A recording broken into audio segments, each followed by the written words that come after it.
Kaiser, this has been Crypto Bell Live. I'm Jake Novak. We'll see you again next time.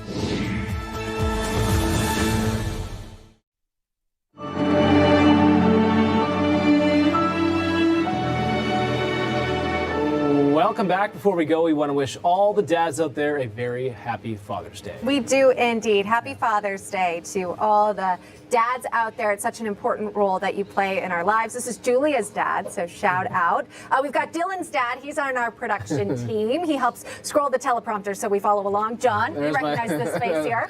That's me and my old man, as I say, my dad, Jim. That's my dad there, Paul. And is that your dad there? Aww. Yeah, he's in St. Louis tuning in. John Burnett. That's we got my daughter. I love my young lady. I love this photo there. That's so sweet. That's our executive producer and her dad. So beautiful. What memories these evoke. Amanda there, look with a beautiful family. We've got a whole team, by the way, who works behind the scenes on First Edition to make this show come together. Yes. And we realize, and that's Nick's dad as well, one of our producers. Nick, that's a great picture. We wouldn't be here without our dad, so we're grateful for him. That's Steve. Steve's a producer on the show. He's got two beautiful daughters. So I love this team that we're getting to know and work along with. Special shout out, by the way, to my husband Nick, who is a new dad as well. It's first Father's Day. To baby Veronica. We have some photos. I guess we didn't get quite to them, so that's okay. I share them on social media all the time. Experience evangelism like never before with the award-winning Way of the Master, Thursday and Friday on theDove TV.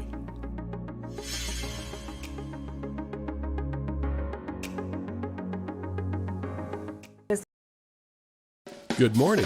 You're tuned to theDove, encouraging and informative, helping Oregon, Northern California, Idaho, and Nevada start the day with news and encouragement.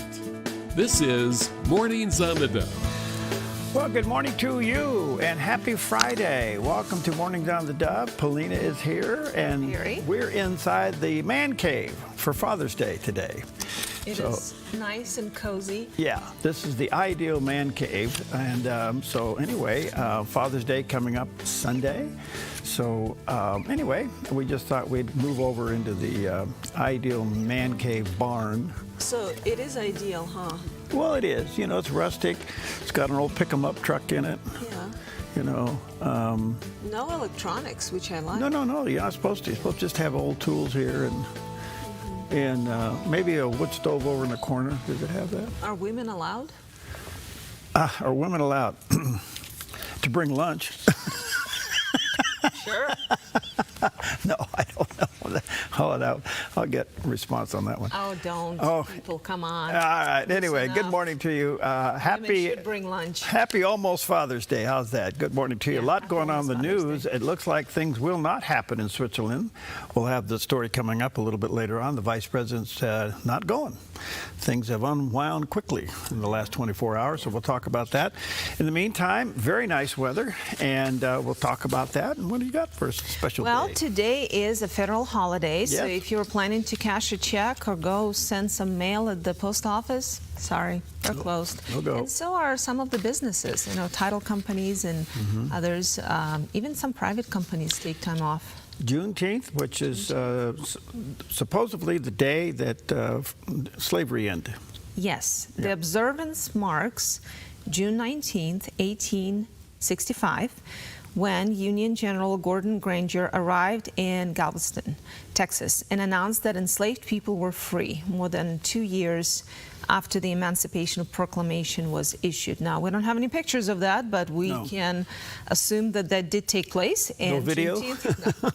No iPhone video? It's a day to reflect on freedom, history, and the ongoing pursuit of equality. Now, that's such a good point. I do often wonder when I read about historic events how they would be different if we did have iPhones, how things would have turned out differently with public in there telling what's actually happening and bringing all kinds of fake news into the mix. So that's something that's happening today. That's why we're off. It is, let's see, National Garfield the Cat Day. Oh. So famous orange tabby first appeared in a newspaper on June 19th, 1978. Do you remember around that time when it made appearance? I don't. I wasn't around. And when You were still went on. twinkle in your mother's eye. Yes. To become the world's most widely syndicated comic strip. Yeah. Known for his love of lasagna, hatred of Mondays, and constant teasing of Audie, Garfield has entertained readers for nearly 5 decades. And today we celebrate the cat. I know you don't like cats, but Well, we they're can okay. celebrate They're Garfield. okay. They're just not my favorite. How do you say it? Is it Garfield or Garfield? Garfield. Garfield. Okay. Today is Wear Blue Day, which we did not. No, you do. Good What? job. You wore blue. Yeah. It's Wear Blue Day. There you go. Yes.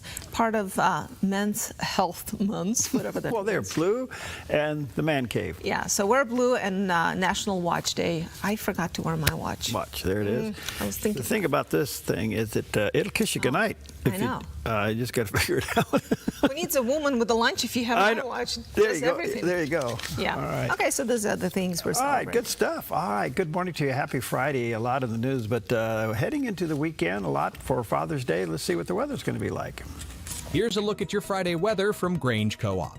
Across northern Oregon and southern Washington, sunny skies in Vancouver through Portland, Wilsonville, and McMinnville. Highs settle in the upper 80s to low 90s, dropping to the low to mid 50s later tonight. Through the Willamette Valley, sunny conditions continue with highs near 89 in Salem, upper 80s in Albany and Eugene, and mid 80s around Corvallis with a calm west wind. Increasing clouds through central Oregon with Prineville climbing into the low 90s and Bend and Sun River in the upper 80s. Over in Boise, Idaho, hot with a high near 97. Along the Oregon coast, patchy fog clears to partly sunny skies in Coos Bay and Port Orford with highs in the 60s. Brookings and Crescent City see early fog, then mostly cloudy skies in the upper 50s to near 60. In southern Oregon, increasing clouds in the Rogue Valley with highs near 90 in Grants Pass and Medford. Ashland stays sunny with isolated thunderstorms and a high of 87, while Klamath Falls sees mid-80s and thunderstorms. Across Northern California, partly sunny, then scattered thunderstorms and 89 in Wairika. Redding sees a slight chance of rain, then 87 and mostly sunny. Chico stays sunny near 87, and early fog gives way to partly sunny in 59 in Fort Bragg. In the Bay Area, gradual clearing in Santa Rosa and decreasing clouds in Napa with highs near 71. A slight chance of drizzle in San Francisco before turning sunny near 68, while San Jose stays sunny and 76. For Central California, sunny across the region with Sacramento near 81, Stockton and Modesto in the upper 80s, Fresno and Visalia near 90, and Bakersfield in the low 90s. That's a snapshot of today's weather from Grange Co-op. And there's a snapshot from the top of Mount Bachelor this morning over in central Oregon. Look at that. A few patches of snow still exist. There's the chairlift, but a lot of rock. And I'm trying to see, that must be looking towards, that must be looking to the north. That could be Sisters out there. Are you figuring it out by the way the sun is shining, or Yeah, recognizing? you see the shadow? So so the sun is shining coming up on the east, on the right side, casting Yeah. a shadow on the left side. So we're looking south? Yeah, and there's the other 3 peaks there. So you got Bachelor, Sister. So anyway, beautiful shot from Yeah. Central Oregon this morning. A beautiful place to live, and we're excited about being there all these years. We're on 94.9 FM and Channel 14 TV in Central Oregon. Hello, Central Oregon. Good morning. Well, we here at theDove, of course, keep our faith very public. It is part of the mission, but are you, and is it important? Here's Billy Graham with a very special message. But all the people that came to Jesus came to him publicly and openly. And he said, if you're not willing to acknowledge me publicly and openly before men, I'll not acknowledge you before my Father which is in heaven. He said, this is a public decision. You see, when he died on the cross, he died publicly for you and for me. Now we must publicly say yes to him openly. It's not something done in a secret or quiet place necessarily. It may be made in secret, yes, but there comes a time when you make it public and open, and you make your witness known, either by the fruit of the Spirit or by telling people or however. And Jesus told him a very interesting thing in verse 14 in this passage. Jesus met him later at the temple. And Jesus said something to him that I want you to always remember. He said, sin no more. lest a worse thing come upon you. What could be worse than 38 years of paralytic?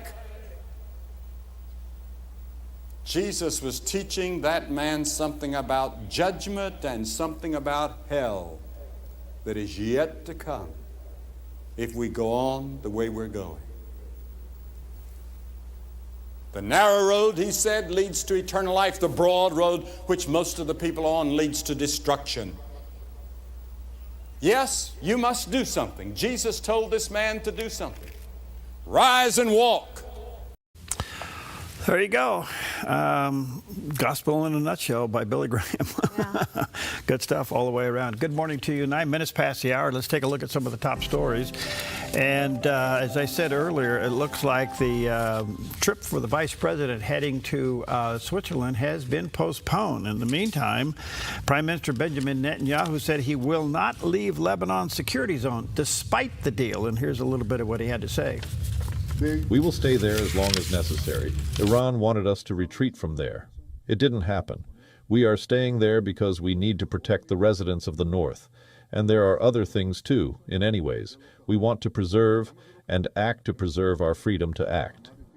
All right, act through an interpreter, but this is a big deal in setting the MOU back, and so it looks like Israel is going to stand alone, and it'll be interesting to see what the president has truly put a lot of pressure on Israel to get out of there. Even talked about Syria going in there to maintain that, if you can believe it, as odd as that is.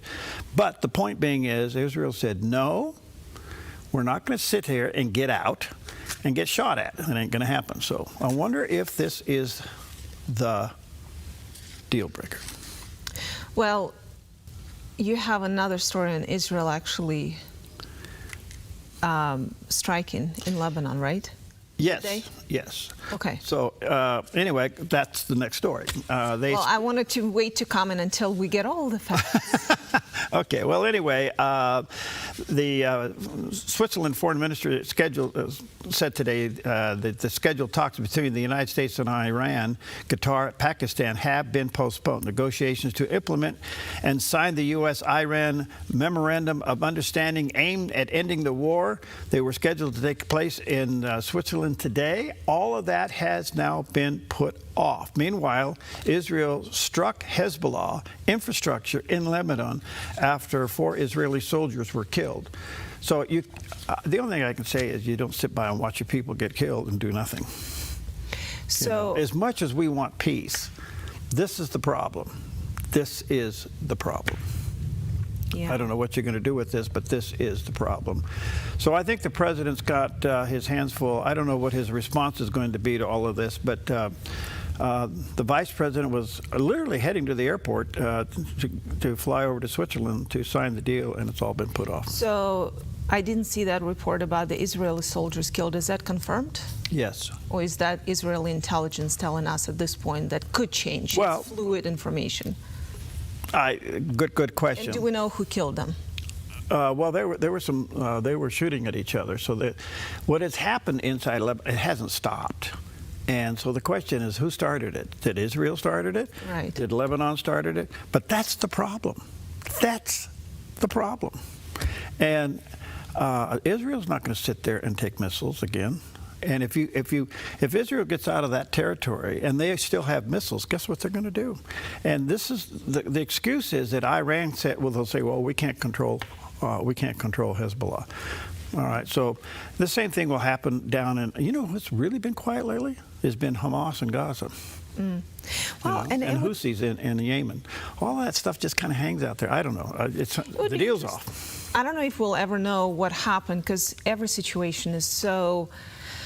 It's hard to know exactly who fired the first shot, and as we said a million times on this program, truth is the first casualty of war, that we just don't know, and people say things in defense of their actions all the time.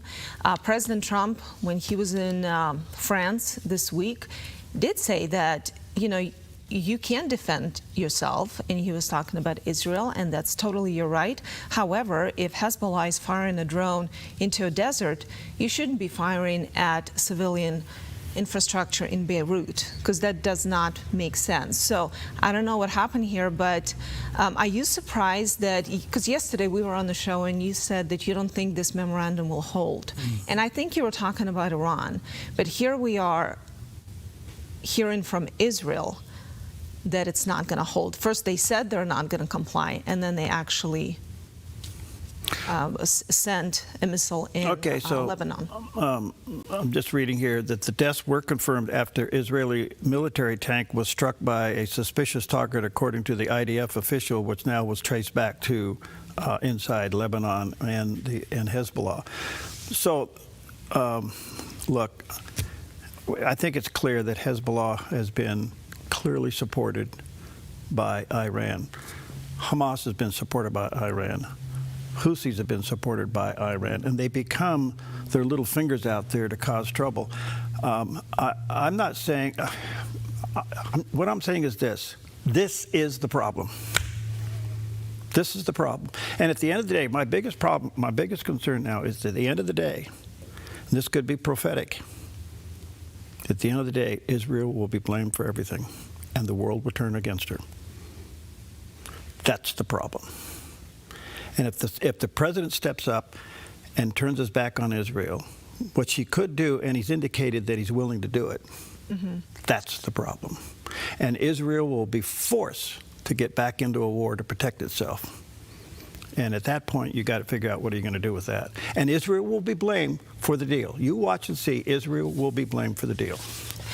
Well, has there been any rescheduled meetings done, or it's just off the table right now? It's off the table right now. Okay. Well, I do think that, you know what? So if it doesn't get signed, guess what doesn't start? The 60-day ceasefire. So if this deal doesn't get signed, we're not in a 60-day ceasefire, technically, where we all agree to sign the MOU. So we'll see. But what I also don't know is the incident inside Lebanon the reason that the deal's been put off? Are there other factors we don't know? Okay, because yesterday one of the things was said was Iran is saying to the world, and especially to their own citizen, that we will keep the nukes, there will not be any inspections, and we are the ones that opened up the Strait of Hormuz, and we removed the blockade. That's the Iran's public declaration of the deal. So it sounds like to me we're right back to square one, where you don't have an agreement. Right, and I've heard so much back and forth from political commentators, and some people are saying, well, with all the money the Iran is going to get, how can you not develop nukes? Everyone wants nukes. France wants nukes. Pakistan. North Korea has nukes. Israel, us. So wanting nukes is not something new and novel, but with the money that Iran is going to get, is that more of a possibility? Sure. I do see here that even though the memorandum is off the table or postponed or violated, it shifted something in the world. Because the United States pretty much came out publicly and said, Iran, you can sit at a big boys table. We're considering you a partner. We're going to lift sanctions. We're going to help you rebuild. We're going to work with you economically. You're not just a rogue state. You're someone we want to work with. And I think even if this memorandum doesn't go anywhere, this was a big shift in the world. Yeah, look, they're a different country today. There's no question about it. The question is, will they come to the table and sit down and be reasonable? We'll have to wait and see. You know, the other thing yesterday was really interesting. Did you watch any of the President Obama's celebration of the opening of his presidential center, they're calling it? Actually, they're calling it, the presidential center. Have you seen it? Just clips. Yeah. Okay, the celebrities, the party, all the elites. Yeah, they were all there yesterday. It's an interesting building. I finally found some footage where you can get in and see around a little bit. And on the outside, it looks like just a great big concrete monument. On the inside, when you get to the top, there's some kind of steel letters up there that say something. I should take the time to see what that says, but it's all kind of welded together. But behind that, apparently, there are windows that you can look through. But the who's who were there yesterday. There's some side stories to this, but the one was when President Obama came out and talked, he talked about how our founding fathers fell terribly short while leaving slavery intact. Okay, so that was his take on it. So here's a little bit of his speech yesterday. In forming our union, the founders fell terribly short of the Declaration's promise, leaving slavery intact, allowing states to restrict the franchise to white men who own property. But in drafting a Constitution and a Bill of Rights, they did have the foresight, the genius, to provide us with a framework that allows each generation to make our union more perfect. Values every president here today, as different as we are, has tried our best to uphold. Values that John McCain and Mitt Romney believed in no less than I did.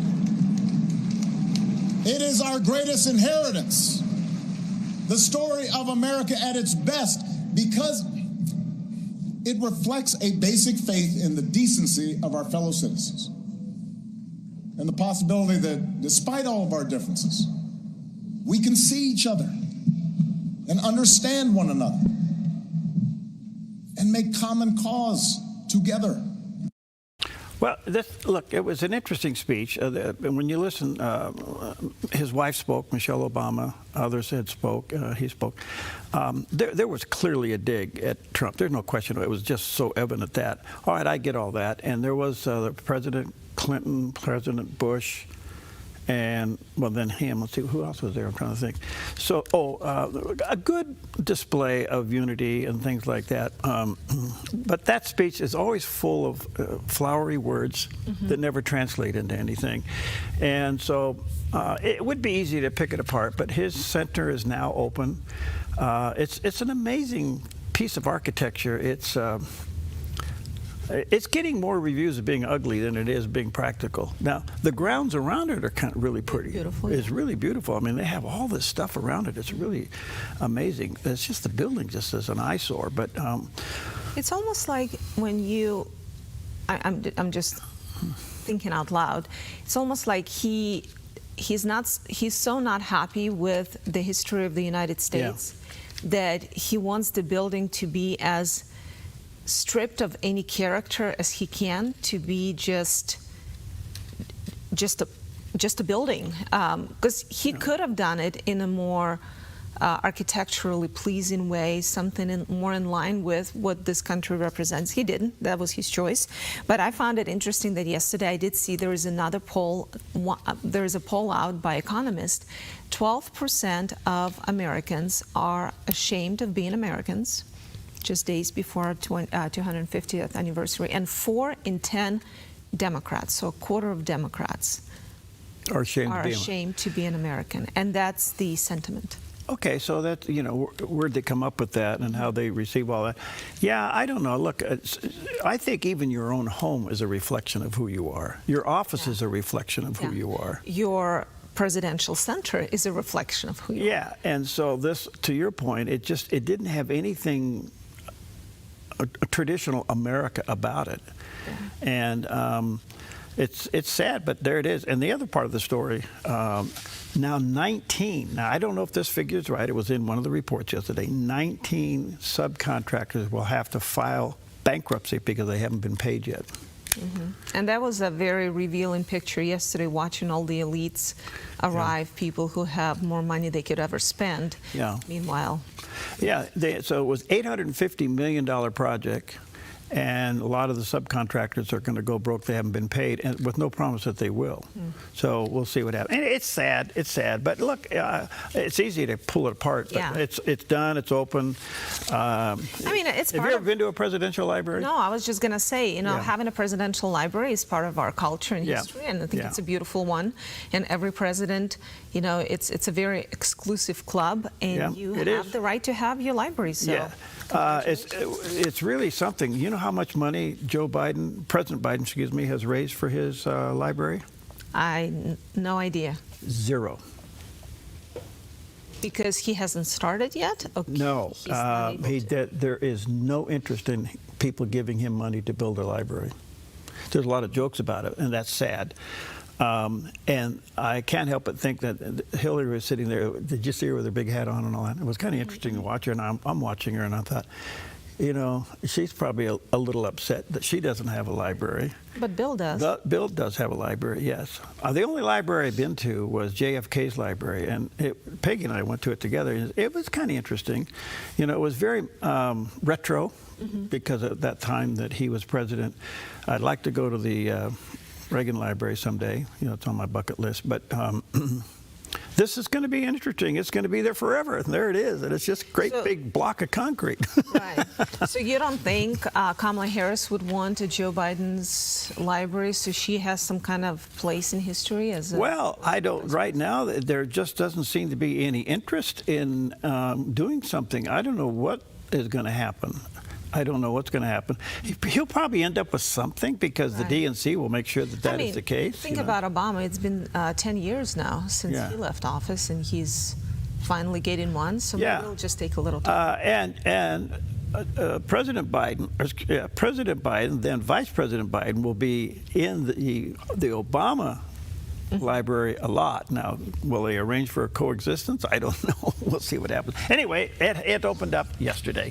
24 minutes past the hour on a beautiful Friday morning as we go into Father's Day weekend. And don't buy him a socks and don't buy him a tie. Socks? Well, why not? Because they get lost in the dryer. Well, that's why you buy them. Because you've just lost everything you got last year. You know how many drawers we have of one sock? So where do they go? They go to dryer heaven? Where do they go? You know, that's a mystery that we'll probably find out in heaven. You're going to arrive in heaven, there's going to be all those socks. We'll be right back.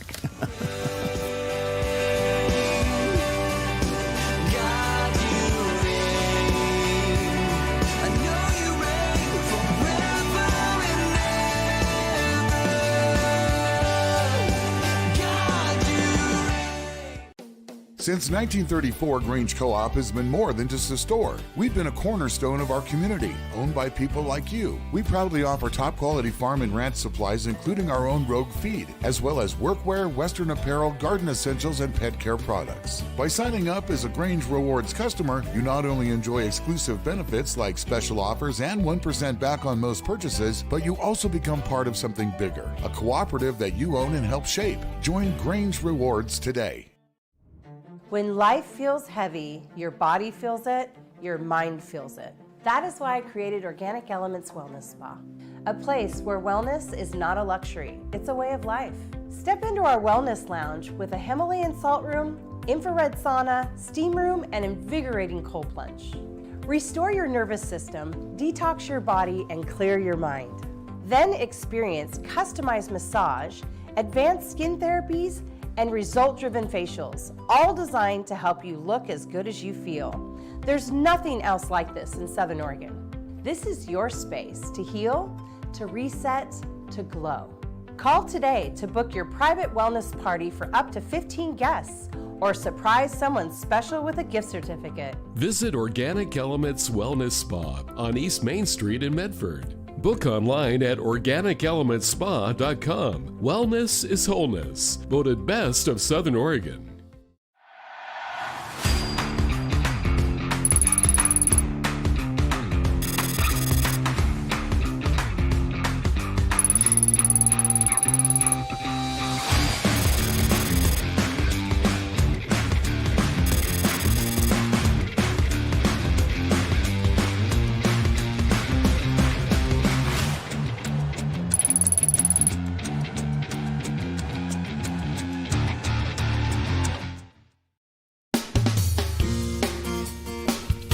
Welcome back. 27 minutes past the hour. A couple of quick backyard things. Apparently, you know, we have a governor's race going on here, which is kind of interesting.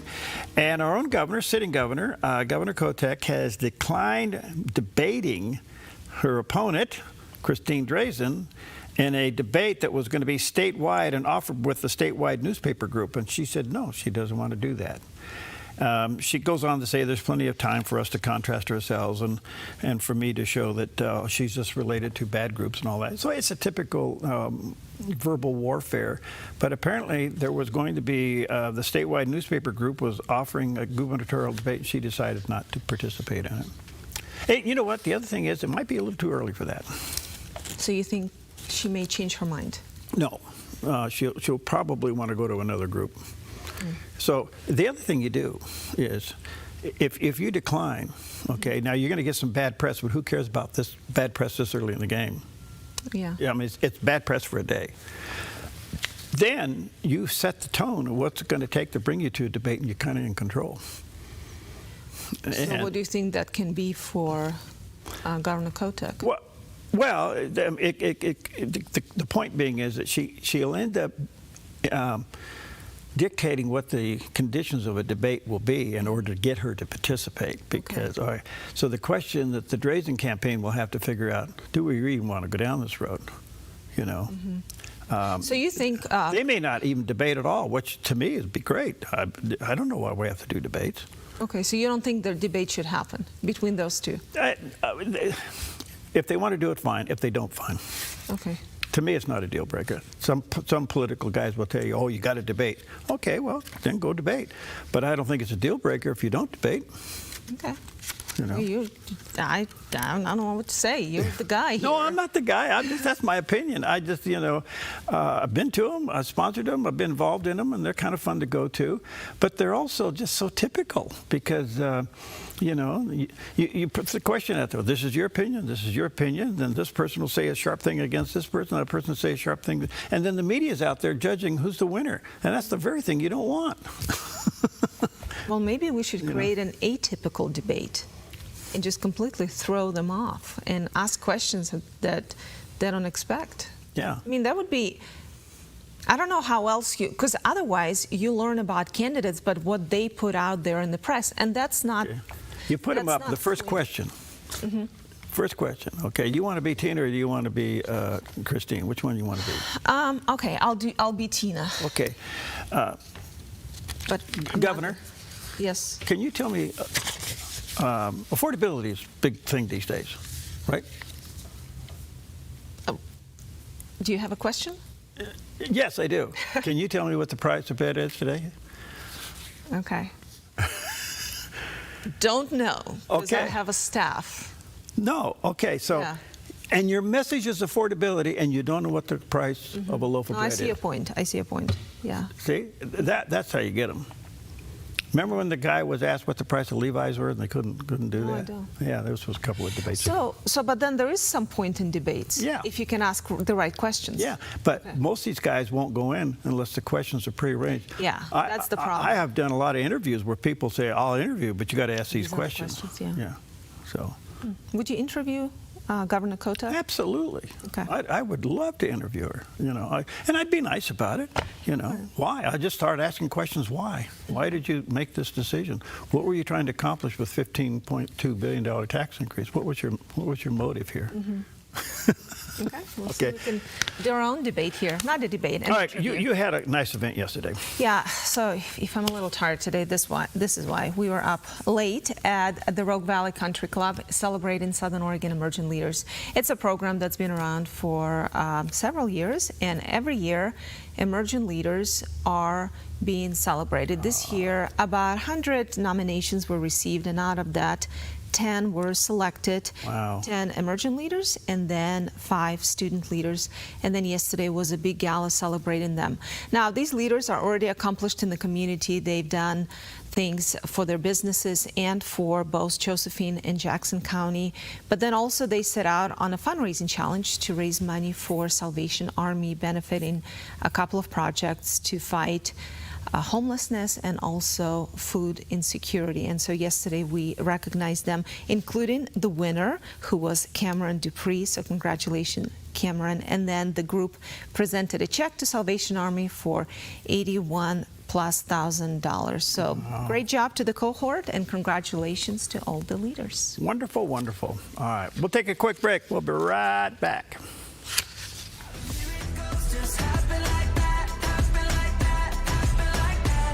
See the stars align, but I know that it's more than timing.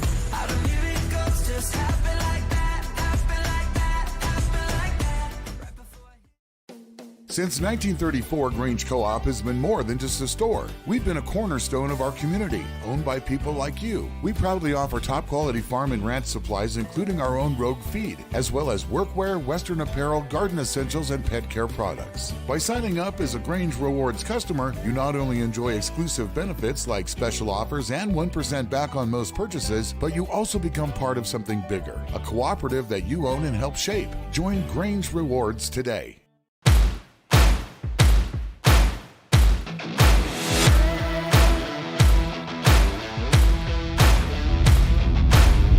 Men of Southern Oregon, please join us for our next Game Changers, June 27th, with Eddie Penny. He's the author of Unafraid. He was on SEAL Team 6. He's got a thriving ministry and podcast.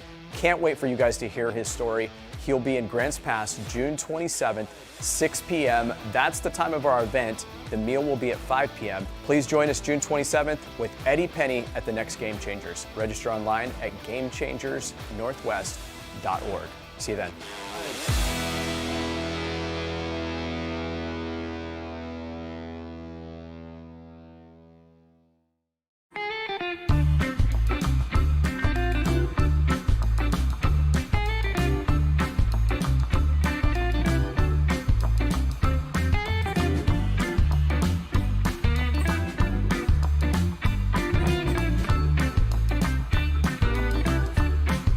If you don't drive it, donate it. By supporting us, you'll get even more mileage out of it. Thank you from the Dove TV. At Sweet Tea Express, we've got you covered. Order at the counter and our friendly service staff will do the rest. Burgers, salads, sandwiches, barbecue platters, sides, and more. Smoked, grilled, and served to perfection. Sweet Tea Express, breakfast, burgers, and barbecue. All right, back at it, and good morning to you. 26 minutes before the hour. So Israel very much in the news today. And the deal, apparently, the signing of the memorandum of understanding, the vice president was heading to Switzerland, all that's been postponed. Why? Well, there's a lot of reasons for it, but let's check in with CBN News and see what they're talking about.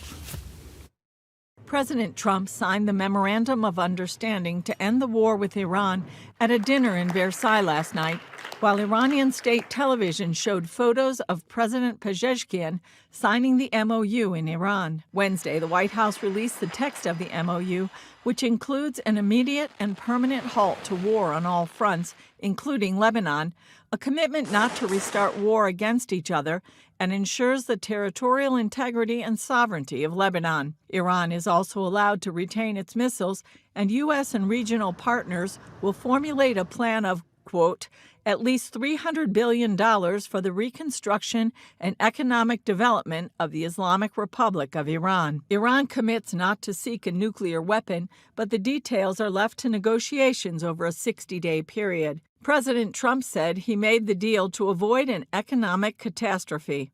If you kept this going, that could have happened.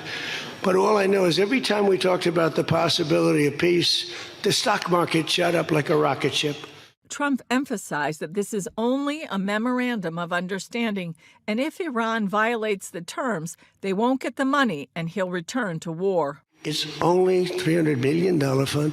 It's only if they're doing things right. Remember this also, when you talk about billions of dollars, they've had much more than $1 trillion worth of damage done. No, we're going to bomb the hell out of them if they violate the agreement. I don't want them to. I want them to honor the agreement. Israel is not in favor of the deal with Iran. The most pressing concern is its fight against Hezbollah in Lebanon. The Iranian-backed terror group has continued its attacks against northern Israel and IDF troops in Lebanon. An Israeli soldier was killed and 7 others wounded in 2 separate attacks on Wednesday. The Jerusalem Post quoted senior security officials saying that the economic blockade against Iran was working and the regime could not sustain if America had kept up the pressure. Israeli lawmaker Ohad Tal of the Religious Zionism Party blasted the deal in an interview with the Media Line. The agreement with the Iranians is a bad deal, period. It leaves them with their uranium, their missile program, and their ability to spread terrorism around the world, while funneling money to the regime that will only strengthen it and advance its extremist ambitions. Tal said Lebanon should not be included in the U.S.-Iran deal. What happens in Iran is President Trump's issue, but what happens in Lebanon is Israel's concern alone. There are opponents in the U.S. as well, like conservative commentator Ben Shapiro. President deciding to go into Iran and to hit nuclear facilities in Operation Midnight Hammer, and then to go after Iran's ballistic missile facilities and nuclear facilities, Army, Navy, and Air Force in this current operation was the signal act of political bravery, perhaps, of my lifetime. With that said, this MOU appears to be, just from the text, a disaster that does not achieve any of the actual signal goals that were set by the administration at the beginning. Julie Stahl, CBN News, Jerusalem. And our CBN News Middle East Bureau Chief Chris Mitchell is joining us now to continue our coverage. So, Chris, what more can you tell us about what Israeli officials believe about this agreement? Well, Prime Minister Netanyahu, Ephraim, says that Israel's not bound by the terms of the agreement, especially in terms of Lebanon. They're not planning to withdraw from the Lebanon. One senior official said the agreement's, quote, terrible for Israel, and added that no one in the Israeli leadership views the memorandum of understanding favorably. I would say for Israelis, Ephraim, many are incredulous, feeling like the U.S. has really turned their back on Israel to an extent, a feeling that pressure from Qatar may have helped shift the debate. And for those in the administration that did not favor the war in the first place, we know that Vice President J.D. Vance wasn't one of those in favor of the war, reportedly. And then scratching their heads about President Trump really wanting Syrian President al-Shara to fight Hezbollah. Many see his regime as responsible for atrocities in the last year and a half with the Druze, the Alawites, and the Christians inside Syria. He's also a former al-Qaeda commander. And while on the other hand, the IDF tries to minimize civilian casualties by having people evacuate a combat zone, warning them if a building will hit. And so this is some of the reactions from both Israeli officials and also Israelis. Does Israel believe Iran is just buying time to rebuild? And will Israel also rebuild for another future war? Yeah, they definitely feel this is a hudna in terms of, an Islamic concept from how the Iranians are seeing this. Certainly a time to rebuild, using just this time to rebuild, regroup, also to consolidate their power internally. Many Iranians are fearful and expect the next enemy for the regime is their own citizens. This $300 billion is just a treasure trove to rebuild. And hard to believe, I think here in Israel, hard to believe that this money is going to go back to Iran. It's apparently some of the frozen assets. But certainly this is giving Iran a lifeline, an economic lifeline to really continue its regime of terror inside and outside the country. Interesting. All right, we'll see what happens. All right, check out the weather as we head into Father's Day. And here it is. Here's a look at your Friday weather from Grange Co-op. Across northern Oregon and southern Washington, sunny skies in Vancouver through Portland, Wilsonville, and McMinnville. Highs settle in the upper 80s to low 90s, dropping to the low to mid 50s later tonight.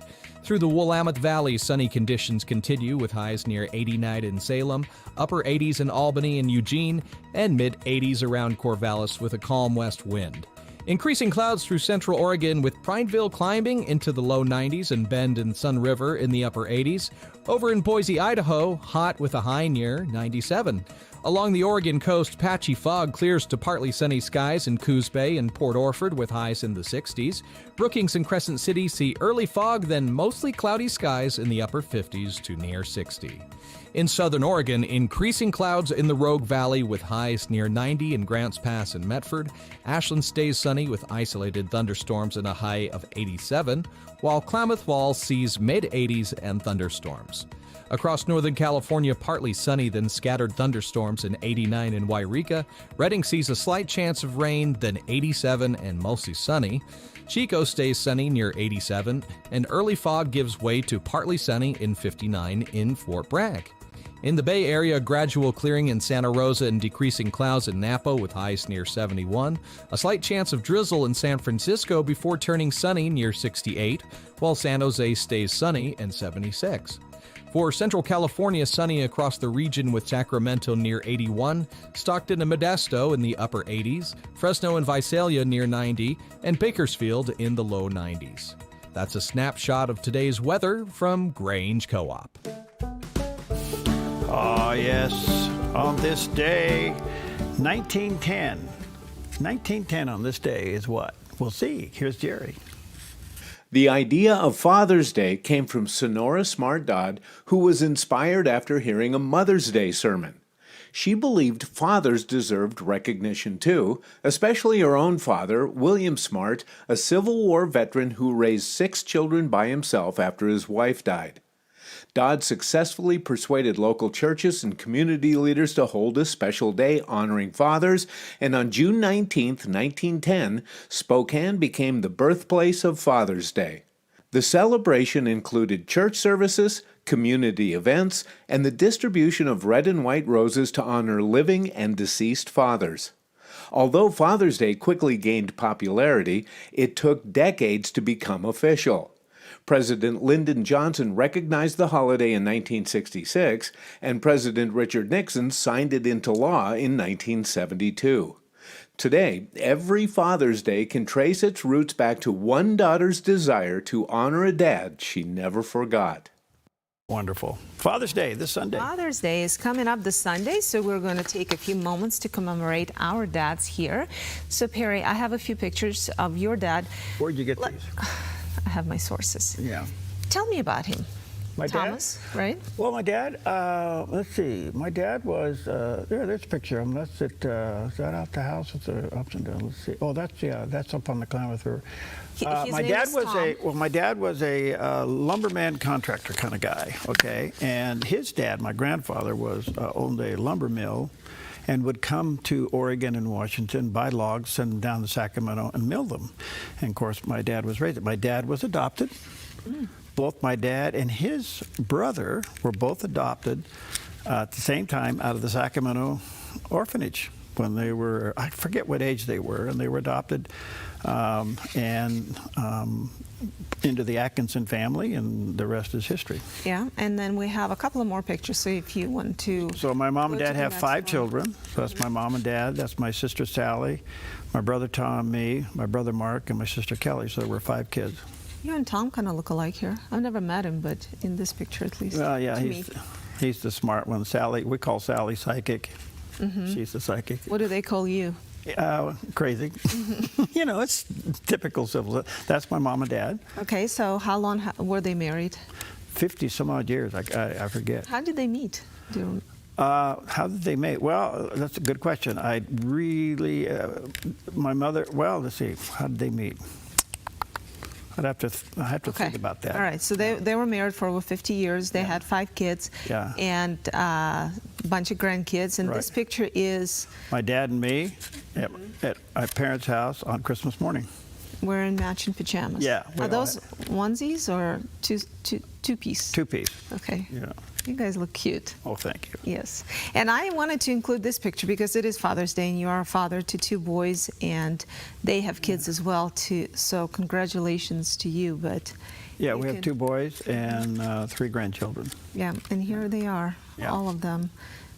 Peggy's not in that picture, but no. But you and the boys and so it's you know, family life being what it is, and I think one thing I had growing up. Now Peggy was one of 6. I was one of 5. Is her dad was a pastor. My dad was a businessman. But my mom and dad were very how can I say? They were fun. They everything was a joke. Well, that's where you get it. I feel like that sense of humor and levity that you enjoy to bring. Yeah, it's whether it's an interview or a serious discussion, you do like to sometimes balance it off, and probably get it from your parents. I probably do, but it's we had life was fun. It was crazy, 5 kids, you know, and we're all different, and it's amazing. You grow up kind of close, and then as you get into teenage and in your later years, you become individuals and you go your separate ways. And so when you think of your dad, and so to confirm, his name was Tom. Tom. When you think of your dad, what comes to mind first? What? Well, a couple things. His cigars. Yeah. And he would fit well in this menu. Well, he would. Yeah, he was an outdoorsman. He was a handy guy. He was an outdoorsman, good businessman. Fun to be around. I think I had a lot of memories of your dad. You know, one of them was on the back of a horse. We rode to the top of Copper Mountain together, he had a ranch outside of Elko, Nevada, and we'd go hunting. And I'd sit on the back of his horse, and we'd go up the top of the mountain and hunt for deer up there. And then one year I was big enough to ride my own horse, and we went up, and that's when I got my first deer. Oh, beautiful. Yeah. Nice. Well, happy Father's Day to you. Thank you. I am also part of a big family. There were 4 of us, and my dad was a journalist. I followed in his footsteps, and he and Mom got married in '79, and were married for over 30 years before he died. And 4 of us kids, I'm the second one. So we had a very happy Soviet childhood. There you are, with your pajamas. Yeah. Yes, we have a pajama party as well, a pajama picture. What I can say about my dad is that he was very adventurous. He was always not up to something, but he was up for things to do. So if camping or just going somewhere or doing something crazy, playing board games, whatever it was, he was very accepting of our crazy ideas. And one thing that comes to mind when I think about my dad, he never said no. Whether it was someone asking him to do something or whether it was me just saying, hey, Dad, can you do this or that? It was something about him that he just never said no. He always wanted to help people. And I really, really tried to think of a case when he said no to me. And it wasn't just weakness. It was more of just a very loving, positive person. So I really do miss him. I was looking forward to meeting your dad. Yeah. And I was looking forward to you meeting him. But I have a funny feeling your dad and I would have gotten into a lot of trouble together. Yeah, he had fun. And we're looking forward to it. But anyway, he looked like a fun guy, really a fun guy. I just got a funny feeling he and I'd get into trouble. He was a charmer. He would MC everything. He gave great toasts. He was very good with language. Had a great command of language. And he was a very fun and generous person. So I think he would have. You gave me a little tape of his music. Yeah, he loved music. Yeah, he always worked with headphones and listened to beautiful music. And it was a variety of music. It was very eclectic. Right. He loved classic. He could listen to jazz. He could listen to a Metallica song if it was beautiful. He loved it. So I think I still have it. In fact, I know I still have it. You gave me a CD, and it's a whole variety of the stuff that he'd listened to. Yeah, it was good stuff. All right, we'll take a quick daddy break. We'll be right back.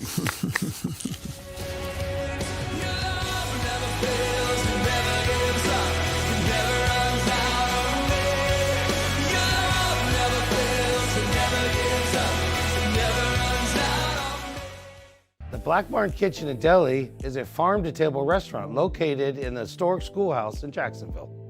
Offering upscale dining and casual fare, enjoy brunch, deli, and dinner, featuring local source ingredients we grow. A warm sense of comfort greets you as you're surrounded by stunning artwork by my wife. We're a community-based business. With every sandwich you purchase, we give one back to our community. It's a feel-good experience. Come visit the Black Barn Kitchen and Deli in Jacksonville. Have you seen Mornings on the Dove? Something has happened to our country here where we're glorifying assassinations and killings and killing babies, and we're glorifying taking God's creation and turning it upside down and throwing it on its head where a boy can become a girl and a girl become a boy. I mean, the whole thing. At what point are you going to wake up and realize that we are fighting something that's spiritual? News with a little bit of common sense. Mornings on the Dove, weekdays 6 to 8 a.m. When life feels heavy, your body feels it, your mind feels it. That is why I created Organic Elements Wellness Spa, a place where wellness is not a luxury, it's a way of life. Step into our wellness lounge with a Himalayan salt room, infrared sauna, steam room, and invigorating cold plunge. Restore your nervous system, detox your body, and clear your mind. Then experience customized massage, advanced skin therapies, and result-driven facials, all designed to help you look as good as you feel. There's nothing else like this in Southern Oregon. This is your space to heal, to reset, to glow. Call today to book your private wellness party for up to 15 guests or surprise someone special with a gift certificate. Visit Organic Elements Wellness Spa on East Main Street in Medford. Book online at organicelementspa.com. Wellness is wholeness. Voted best of Southern Oregon.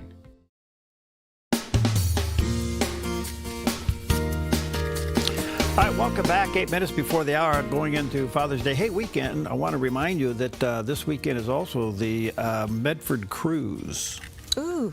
So tonight, the cars will be going through Medford, you know, with a big tour, and then you can go out to the show and shine, you know, all of that is going to be taking place this weekend. This is a 41-year history. They do the cruise through downtown Medford, you know, and all the cars, and it's really cool to see all those cars. And then you can go to the car show.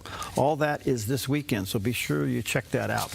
There's another little bit of news, and that is the Air Force One that has served quite a few presidents is being retired. Tail number 29,000. Better known with the president on it as being Air Force One. There it is, a picture of the big iconic 747. And it is going to retire. So, is it going into some kind of a library? Well, you know, I don't know what they're going to do with it because there's two of them, you know, but they're going to retire them. Why? Because the president accepted the big 747 from Qatar as a gift, and over the last several months, it's gone through a complete rehab and now has been equipped as the new Air Force One. And there's a picture of it. There's a picture of the new one, and there's a picture of the old one. The new one apparently is going into service on July 3rd. And that pay scheme of the new Air Force One was designed by President Trump in his first term when he ordered new 747s to be delivered, and they got delayed, and billions and billions. And then all of a sudden he receives this gift from Qatar, and so the Air Force takes this over and puts it in the shop, so to speak, and completely goes through it and equipped it for the new Air Force One, and apparently it will go into service sometime on, I understand the president's supposed to fly on this airplane over Mount Rushmore on July 3rd. Wow, it has to be a show. Has to be a show. Yeah. There you go. Great. Well, we love good rescue stories here, even though Air Force One is not being rescued and retiring. Yeah. But Jerry has one of those stories for us. A South Carolina family is counting its blessings after two sheriff's deputies helped save the life of a little girl who stopped breathing after falling into a swimming pool. The rescue happened in Greenville County, where Deputy Jordan Stevenson and Deputy Connor O'Shields responded to an emergency involving the child. Body and dash camera video shows the tense moments as the deputies immediately sprang into action, relying on their training and refusing to waste a second. The Greenville County Sheriff's Office says those critical moments could have ended in tragedy. Instead, the deputies' quick thinking and determination gave the little girl a second chance. Sheriff's officials praised the pair, saying law enforcement officers never know what awaits them on a call. Some days it's enforcing the law, other days it's standing between life and death. Today, thanks to two deputies who were ready when every second counted, a young girl is alive and continuing her story. Wow. Well, thank God they were there. And they were properly trained. All right. Well, be careful out there as you head into Father's Day. It's hot and dry, but enjoy it. And take this scripture with you, found in Psalm 8, verse 1. Lord, O Lord, how majestic is your name in all the earth. You have set your glory in the heavens. Amen to that. Take that with you today. Go to the cruise. Cook a hot dog. Hug a dad. Huh? And hug your dad. Hug a dad. Don't give him any socks, though. Where's that? I don't know. It's beautiful. Where's that? Oh, that's Mount Patrick. That's the lot. Your property demands equipment with more reliability, durability, and versatility built in. Kubota equipment is ready to get the job done right.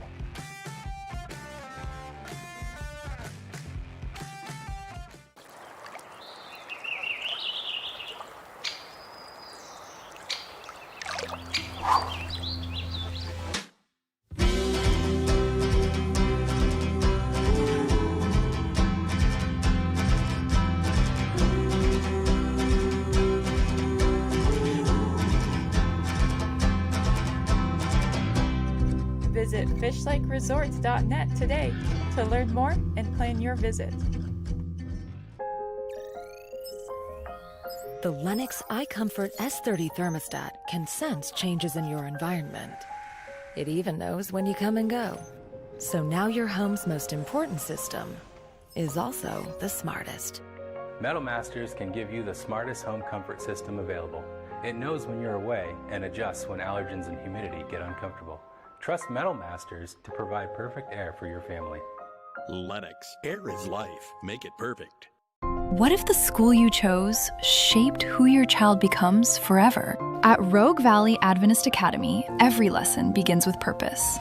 We are a pre-K through 12th grade private school built on one mission: to educate, mold, and inspire service through a personal relationship with Jesus Christ, where students find their voice through music. Build tomorrow's solutions in our makerspace. Compete with heart and integrity on the court, and prepare for real life every single day. Our VAA is a safe, student-centered community where every child is known by name, not just a number.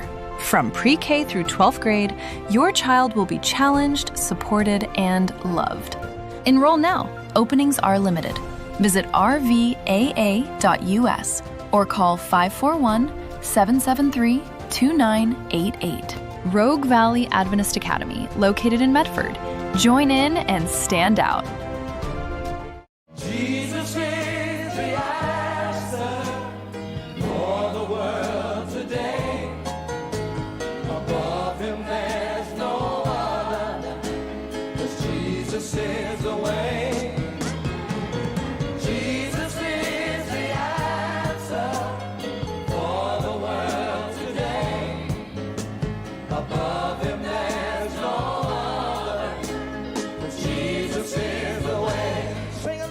It takes time to ask questions and understand. Focus Today does just that. We give you an hour so you can understand better.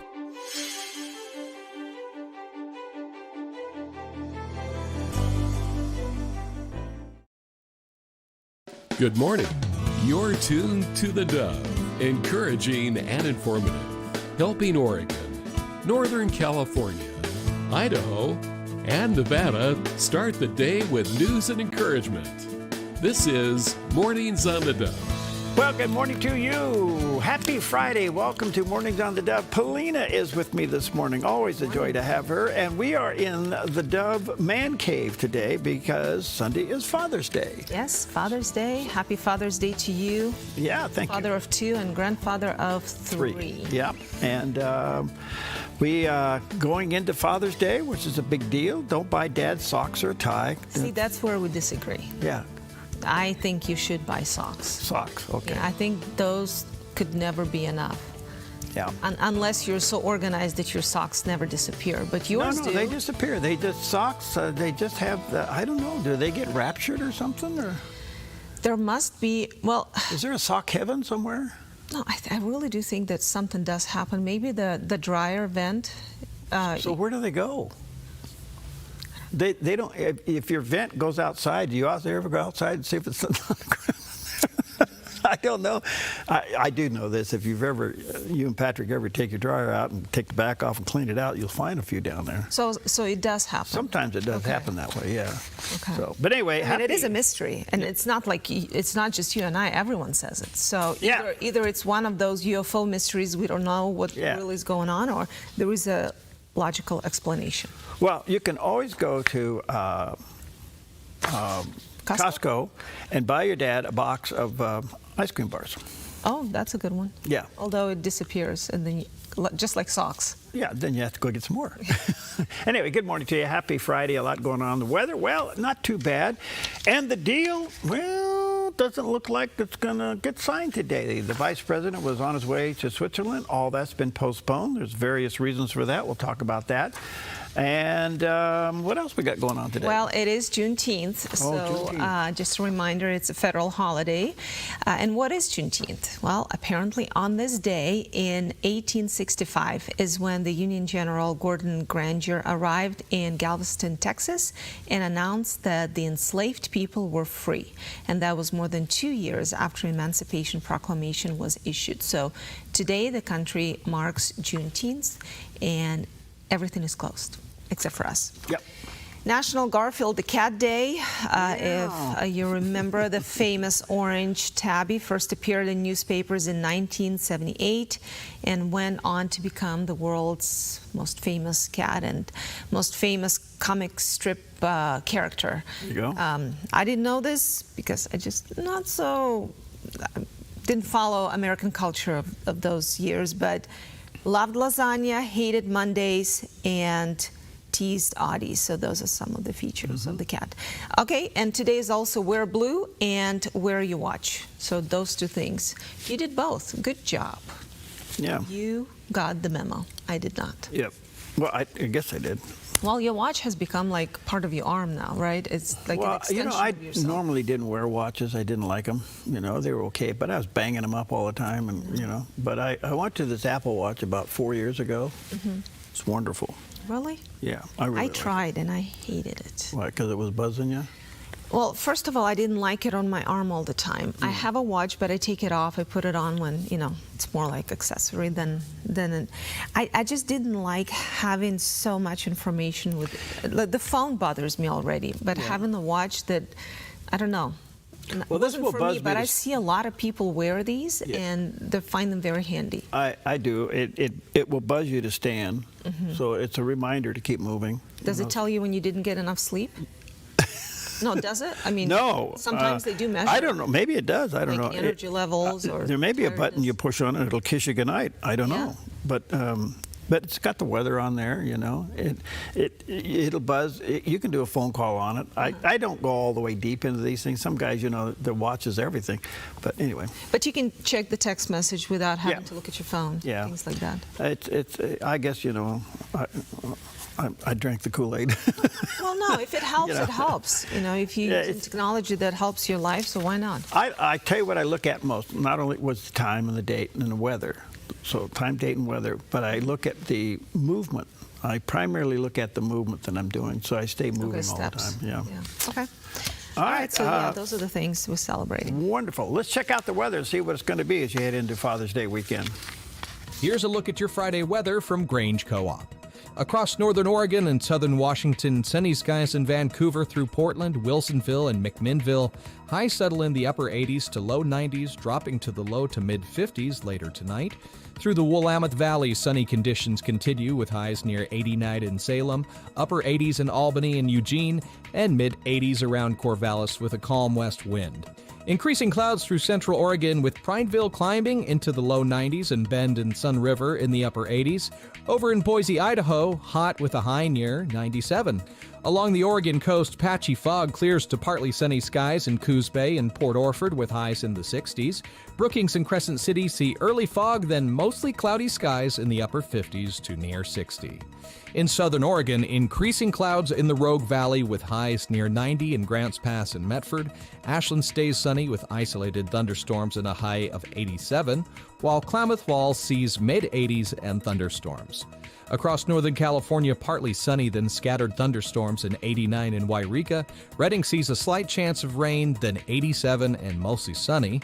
Chico stays sunny near 87, and early fog gives way to partly sunny in 59 in Fort Bragg. In the Bay Area, gradual clearing in Santa Rosa and decreasing clouds in Napa with highs near 71. A slight chance of drizzle in San Francisco before turning sunny near 68, while San Jose stays sunny and 76. For Central California, sunny across the region with Sacramento near 81, Stockton and Modesto in the upper 80s, Fresno and Visalia near 90, and Bakersfield in the low 90s. That's a snapshot of today's weather from Grange Co-op. All right, back to the top of Mount Bachelor this morning. Isn't that beautiful? That's right out of central Oregon. That's looking north. There's the other mountains, Sisters, and the other ones that look forward. A few moments ago, the picture was on the lodge at the top. Yeah. You ever been up there? No. I've skied Bachelor a couple of times, but that was a long time ago. When I first got to the States in my first year as an exchange student, we did go somewhere up north before I knew Oregon. You know, I was just taking places, big eyes, and knew nothing. We went skiing somewhere up north. Could have been. It probably was here, or one of the other ones up around Mount Hood. But look, this Central Oregon's gorgeous, absolutely gorgeous. There's so much to do over there. You got Bend, you got Redmond, you ever gone to Sisters? You ever been up there? Well, I've been in the area, but I've never hiked. Okay, so if you go to Sisters with Peggy, you're going to spend 3 days at the quilt shop, which is kind of like world famous. Really? Yeah, it's really good. Then, you know, it's just the whole thing up there. That whole area is now the fastest growing area in the state, the second largest in the state. So it's quite nice. Well, do you read Old Testament? Yes. Okay. Yeah, I just read it to you this morning. Well, some people. Well, anyway, there's a lot of connections, Old Testament, New Testament, and today Billy Graham has a message for us, revealing that Jesus is the Lamb of God in the Old Testament, and the blood He shed for us, and he has that message for us this morning. And you find descriptions of the death of Christ upon the cross in the Old Testament, because the Old Testament looked forward to the day when Jesus Christ would become the great Lamb of God and offer Himself upon the cross for our sins. And you'll never understand the Old Testament. Many people call it a bloody religion. Yes, there was a lot of blood shed in the Old Testament on the Jewish altars, but that meant something. That showed the hideousness of sin, because the blood that was shed on Jewish altars was for sin. And that blood was symbolic of life that was leaving the animal, that was only made good when Christ laid down His life upon the cross. When He laid down His life upon the cross, that made all the sacrifices made in the Old Testament, made them good and acceptable to God, because they were only symbolic of that which was to come in Jesus Christ, because Christ's death was planned before the foundation of the world. Because God could look forward and see you and me as lawbreakers and sinners in need of a Savior. And He was offering His own Son, the Lord Jesus Christ, to die upon that cross as the great Lamb of God. And Jesus, I'm sure, when He went through that sheep gate and saw these sheep going through, could not help but think that in a short time He would be on the cross, shedding His blood for our sins. Ah, there you go. Great stuff. Thank you. It's like he preached yesterday. Maybe he should. It would have been nice to have him in Geneva and France this week. By the way, I do want to interview Franklin Graham again. I've interviewed him twice. You probably don't remember that. And one time he was right here. I do, because we interviewed him at the fairgrounds. Yeah, and then he came in the building, and we had a couple of old cars here, and he came over and he snooped around. And he used my hairspray. He used your hairspray. I remember. That was my claim to fame. But we had Franklin Graham in our studio for about 3 hours, Skyping Dr. Dobson in from Colorado, and they did an interview in our old studio there for quite a while. All right, let's take a look at some of the top stories this morning. And, oh, wait a minute. Yeah, okay, here we go. Deal is postponed, apparently for a couple of reasons, but the vice president was heading to Switzerland, and all that's been put off. And apparently the foreign minister there from Switzerland said that the scheduled talks between the United States, Iran, Qatar, and Pakistan have all been postponed. Negotiations to implement the signed U.S.-Iran memorandum has been put off, and it's not happening. And all of this has to do with Israel apparently struck Hezbollah infrastructure. And Israel's announced it will not leave the security zone inside Lebanon in spite of the deal. And here's Prime Minister Benjamin Netanyahu through an interpreter. We will stay there as long as necessary. Iran wanted us to retreat from there. It didn't happen. We are staying there because we need to protect the residents of the north. And there are other things too, in any ways. We want to preserve and act to preserve our freedom to act. This is one of the clearest divides now between the two leaders. And this, by the way, I think there's a little bit of a point made. Did you read all 14 points? Mm-hmm. I did too, and I looked at that, and I went through it a couple of times. It's kind of laborious, but there's a lot there. Got to read it to understand. But it leaves Israel out in the sense of being a part of the deal, but demands Israel to get out of Lebanon. So it's kind of interesting. And Israel is not required to sign anything. This is between the United States and Iran. So there's a technicality here as to where Israel, all right, you can tell me what to do, but you're not having me sign this agreement. I don't have to do it. And so we'll see where this goes. But apparently the vice president was heading that way, and it's all been put off. I mentioned yesterday, I found it very interesting. In the first point of the memorandum, Lebanon was mentioned 3 times. Mm-hmm. Israel is not mentioned at all. And also President Trump, while in Europe, he didn't say Prime Minister Benjamin Netanyahu and I discussed. He said, we sent a copy to them. Yeah. We pretty much just notified them of what they need to do, which was an interesting balance of power observation, because some said we were partners in this war, some said one side was leading it, Israel pushed for it, but President Trump is the one who authorized it. But apart from that, you almost wonder, maybe this was the whole point. Because how can you have a memorandum, how can you have an agreement between 2 countries when a third country is involved and they're not even part of any kind of signage? So maybe the point was just to let the world know this is where we stand and to let the chips fall where they may. Because now the world know where the United States stands, at least officially, in relations to Iran. We want to have economic relationship. We recognize that they have the right to exist because some of those points will respect your sovereignty, you respect ours. And it's also going to show how Israel is going to behave, because we tend to go like this with Israel. Now they're doing something that is not quite in line with the United States, so they're showing the world where their intentions are and where their position is. So, well, the deal's off. They're not going to sign anything, and there's a lot of tension right now, so we'll see what happens. I think that the other pushback is coming even within Congress and Republicans in the House and the Senate. So the deal's it's problematic, even though the president has signed. Apparently they signed electronically, but the actual formation of the actual thing coming together was supposed to happen in Switzerland. All that stopped. So we'll see. I think it's going to be a touchy weekend. Do you think they'll kind of reconvene and just say, okay, can we do some kind of an agreement despite of what's happening with Israel and Lebanon? I don't know. I don't know. There's something here that's also critical. So Israel's position, from what I understand, is their signature is not in this agreement, so they're not bound by it. Right. Even though they're being pressured by it, they're not bound by it. So their position is, we're going to protect ourselves, have a nice day. We're not part of the deal. The other part of it is, if they don't sign, there's no 60-day ceasefire. Mm-hmm. And that's going to be another critical part of this. So we could go into a weekend, there's going to be a lot of exchange going on, because there's really no deal here. You mean military exchange? Yeah. Well, and you have to remember, when you say Israel can say, we're going to protect ourselves, have a nice day, they're protecting themselves with our money and our supplied military equipment. So, the United States should have some kind of a say in what they do. But has the communication been broken? Because there hasn't been much love between President Trump and Prime Minister Netanyahu recently, at least according to the reports. Yeah, people say people say they're in love. Other people say they're in the divorce court. I don't know.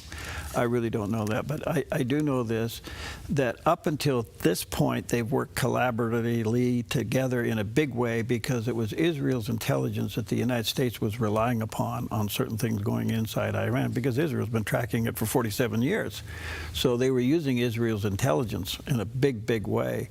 So right now, this rift is serious. So we'll see what happens. My concern is, at the end of the day, Israel will be blamed, and maybe rightfully so. I don't know. The other story that broke yesterday is that former President Obama's big presidential center was being dedicated, so to speak, and it was being opened. The who's who of the entertainment world was there. Some big notables were there. They all flew in for it. And it's quite a deal. If you haven't seen the pictures of it, you kind of go, what is this? You know, it's a big concrete building in downtown Chicago on the waterfront down there. The building itself, quite frankly, is ugly. The rest of the grounds around it's really beautiful. Anyway, he comes out, and in his speech, this is really sad, former President Obama knocks the founding fathers in his speech. And here's what he had to say. In forming our union, the founders fell terribly short of the Declaration's promise, leaving slavery intact, allowing states to restrict the franchise to white men who own property.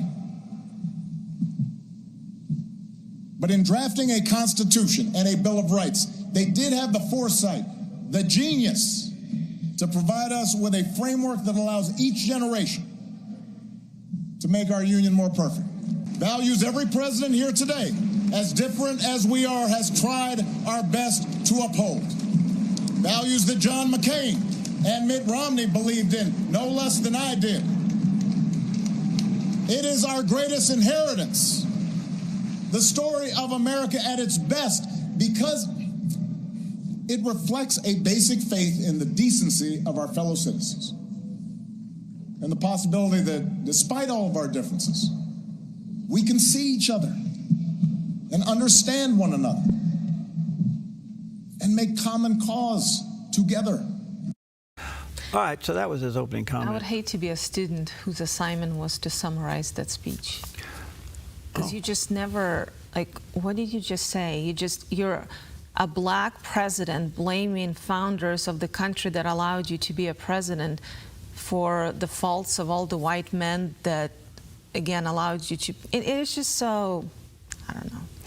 It's like they're on a crusade to show how bad America is, even though all those people in that room that were there yesterday, you know, we're talking about the price of bread. They never have to worry about any of that. They flew on their private jets and with their guards there and enjoying the benefits that this country has to offer while blaming everything around them. $850 million project. One report, 19 subcontractors, could be more, could be less, but 19 was the number in this one report. Will have to file bankruptcy because they haven't been paid, and it doesn't look like they will be paid. The building, for the most part, is ugly.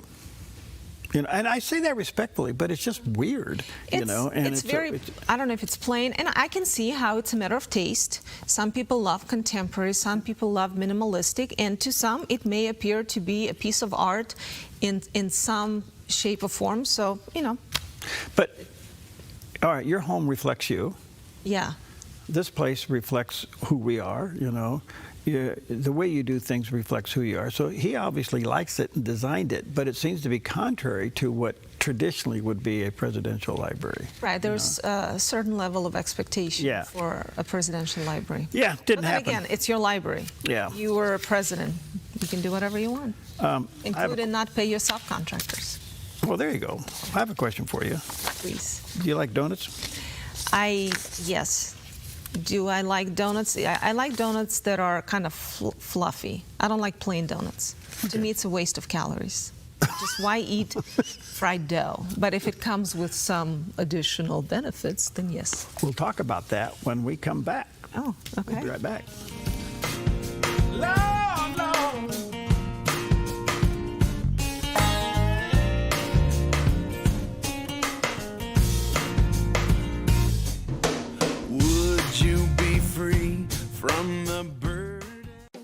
Since 1934, Grange Co-op has been more than just a store. We've been a cornerstone of our community, owned by people like you. We proudly offer top-quality farm and ranch supplies, including our own Rogue feed, as well as workwear, Western apparel, garden essentials, and pet care products. By signing up as a Grange Rewards customer, you not only enjoy exclusive benefits like special offers and 1% back on most purchases, but you also become part of something bigger, a cooperative that you own and help shape. Join Grange Rewards today.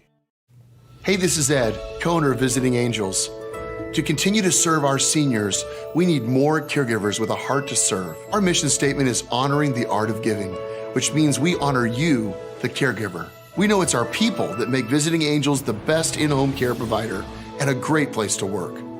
Come be our next amazing caregiver. Give us a call or apply online. At Visiting Angels, we're committed to you because we honor the art of giving. Do events in the world leave you confused and scratching your head? A world where up is down and down is up. I'm Perry Atkinson. Mornings on the Dove knows how you feel.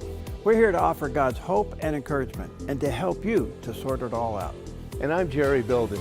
Mornings on the Dove alerts you to issues and events the mainstream media would rather you not know or know the truth. A lot in the news today, some movement around in the Middle East, common sense discussions on today's headlines, and rational perspective on what's really going on. That will leave you better informed and encouraged by the gospel.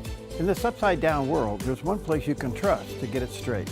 Check into Mornings on the Dove each day to find out what's really going on and to be encouraged. Mornings on the Dove, weekdays from 6 to 8 a.m. on the Dove TV and radio. Streaming online at thedove.us, Roku, and Apple TV. The Dove, encouraging and informative. Yum. Okay, welcome back. And Paulina is in heaven. Calorie heaven over here. I am in heaven. I love a good ice cream. And this is not just ice cream. This is gelato. But first, let's introduce our guests. Yeah, today. go ahead. Sherry Whitson is here with Salvation Army, and we have Manny. With the House of Glory. What's your last name? Velasquez. Okay, Manny Velasquez with the House of Glory from Grants Pass. And Sherry, tell us about this whole project that you're doing with Salvation Army, the Donut Challenge. Well, it is just so wonderful. Most people don't know that the donut was really inspired by the donut lassies with the Salvation Army. It smells so good. And so during World War I, volunteers with the Salvation Army would serve the military a little treat on the front line, which kind known as like the donut, and brought it back to the States. And so National Donut Day is really in honor of them. And so we have wonderful businesses that have created tasty treats that are inspired by the donut in honor of the Salvation Army, and the proceeds are going to the local Salvation Army. And the creativity of these restaurants and businesses is just outstanding. And so you go visit them, get your punch card, try them all, and then you enter for prizes, and you get to vote for your favorite inspired item that is based upon the donut. All right, Manny. Yeah. What in the world do you have in front of you there? Look at this. So growing up, my favorite donut was the Boston cream donut. So I decided to do a Boston cream gelato. Yeah. No calories. No calories So, until you eat it. Is there a donut inside? This one's for you. There is donut inside. Yes. Wow. You know, I was talking in the previous segment how I don't like plain donuts. It has to be something interesting. Like this exceeds my expectations. It's donut and gelato and a donut mixed in gelato. Wow. Wow. Well, where are you over there? So we're in downtown Grants So Pass good. in the historic district. Okay. Right on G Street. And you're open from? We're open Monday through Saturday, 9 to 9. Okay. 9 to 9. Yeah. Oh, wow. Yeah, What a we're a long full day. cafe, but we're known for our gelato made from scratch. I guess so. This is And you said this is homemade. It's all, I actually make it Recipe. myself. And Oh, so the old traditional Italian way, just 3 ingredients, milk, cream, sugar. Really? And the very, very, very basic. Gelato is meant to be eaten fresh. So all of our gelato is made daily and presented same day. So What time do you get up? I'm up early. Like Yeah. us, huh? Yeah. Are you? Wow. You make that daily? Yep. Oh my stars. Probably different flavors, right? Yep, we have our display case has 12 different flavors, but this is the one we created for the challenge. Wow. Yeah. Well, you can just talk. I'll eat. Okay, and this is from the Cupcake company here in Medford. Yes, and they're offering different ones every single day.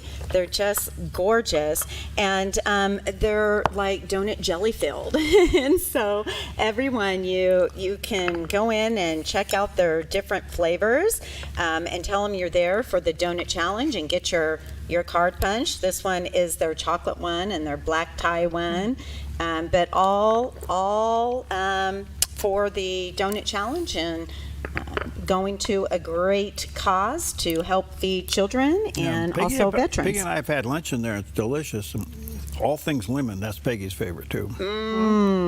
Yes. So how does it benefit Salvation Army? Are proceeds go to Salvation Army from each sale? Yes, so that gelato that you are enjoying, only place that you can find homemade, fresh donut gelato is through this challenge and visit, and then Manny at the end of it donates some of those proceeds right back to address childhood hunger and veterans hunger in the local community. And at the same time, you can enter to win, we have over $1,000 in prizes for filling out the card, visiting the locations, and dropping it in. And you know What's the crunch in this, Manny? It's actual pieces of the donut inside. I was going to say, how'd you do that? So I made glazed donuts, and then I chopped them up into pieces, baked them so they could create like a donut croutons, and then I mixed it in once I finished extracting the gelato. I got to come over and take lessons from you. Yeah. We'll just come over and have what he made. I was just going to say that, childhood hunger, or any hunger, food insecurity is so real. And as we heard yesterday at the event, for the emerging leaders, summer is such a hard time because school is out, and many kids and many families that rely on different programs and just school lunches and breakfasts do not have access to that. And so the fact that you guys are doing it during summer and it will benefit directly to families and kids is just wonderful. Yes, Wonderful. Absolutely. Thank you. Well, And thank you. for Thank supporting you all. this. Thank you. Of course, thank you. And, again, your shop's where? It's downtown Grants Pass in the historic district. In the historic district, hysterical district. Thank you. This is homemade amazing. daily. Yes. And how many flavors you use? Around 12? We always have 12 in display, and we're rotating about 100 flavors. Really? Yeah. That's amazing. Wow. Are you And of taking course- this back? I am. And the cupcake company is over in the Albertson Shopping Center off of North Phoenix Road. Yes. Over that way. All right. Thank you. All right, Thanks for thank coming you. in. All right, we'll be right back.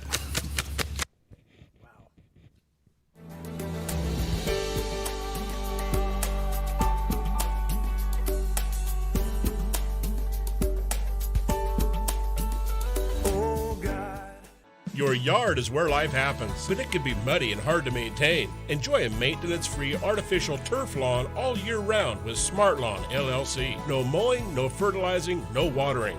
Our synthetic grass is beautiful and resilient. It's certified to be lead-free, and there's no need for pesticides. Safe for your children and pets. Smart Lawn LLC has all your artificial turf and putting green areas covered beautifully. 541-941-3538.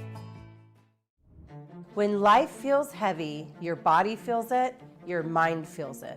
That is why I created Organic Elements Wellness Spa, a place where wellness is not a luxury, it's a way of life. Step into our wellness lounge with a Himalayan salt room, infrared sauna, steam room, and invigorating cold plunge. Restore your nervous system, detox your body, and clear your mind. Then experience customized massage, advanced skin therapies, and result-driven facials, all designed to help you look as good as you feel. There's nothing else like this in Southern Oregon. This is your space to heal, to reset, to glow. Call today to book your private wellness party for up to 15 guests or surprise someone special with a gift certificate. Visit Organic Elements Wellness Spa on East Main Street in Medford. Book online at organicelementspa.com. Wellness is wholeness. Voted best of Southern Oregon. Have you seen Mornings on the Dove? Welcome to Mornings on the Dove. Everybody take a big breath. North Korea and South Korea were trying to warm relations. Well, it ended up a little too hot, I guess. This guy is over the top. They said it's one of the most advanced fighter aircraft in the world. Jesus willed that his own executioners keep on living. And that's astounding. What mercy. Wake up to information. Mornings on the Dove, weekdays. I know. Well, we're trying to, a little bit of calorie recovery here now. I'm awake now. I have all the sugar to bounce off these walls. Wow. That is amazing. All right, good morning to you. Half past the hour. You know, a couple of other little things. I wanted to remind you, there's so much going on this weekend. Of course, they got this donut challenge thing going on, so you can go over to Grants Pass and get that. Whew, man. The gelato was good. The gelato was outstanding. And I don't normally lean that way, but man, that was amazing. Well, you're going to lean that way when it's in front of you, covered in donuts. Well, we did. With gravity. I also want to remind you that the 41st annual celebration Medford Cruise is this weekend. If you're an auto enthusiast, you know what it's all about. But I just want to remind people to do the cruise through downtown Medford. They go around and around and around. You can sit down there and watch all of these cars go by. There's some really cool cars. Yeah, they're fun to watch. And then they have the show and shine as well there at the Lithia Driveway as part of that as well. And they have the bands and the food and all that. But it's a great Southern Oregon event. All right, 28 minutes before the hour, let's check in with CBN News and see what's going on. Here's Julie Stahl.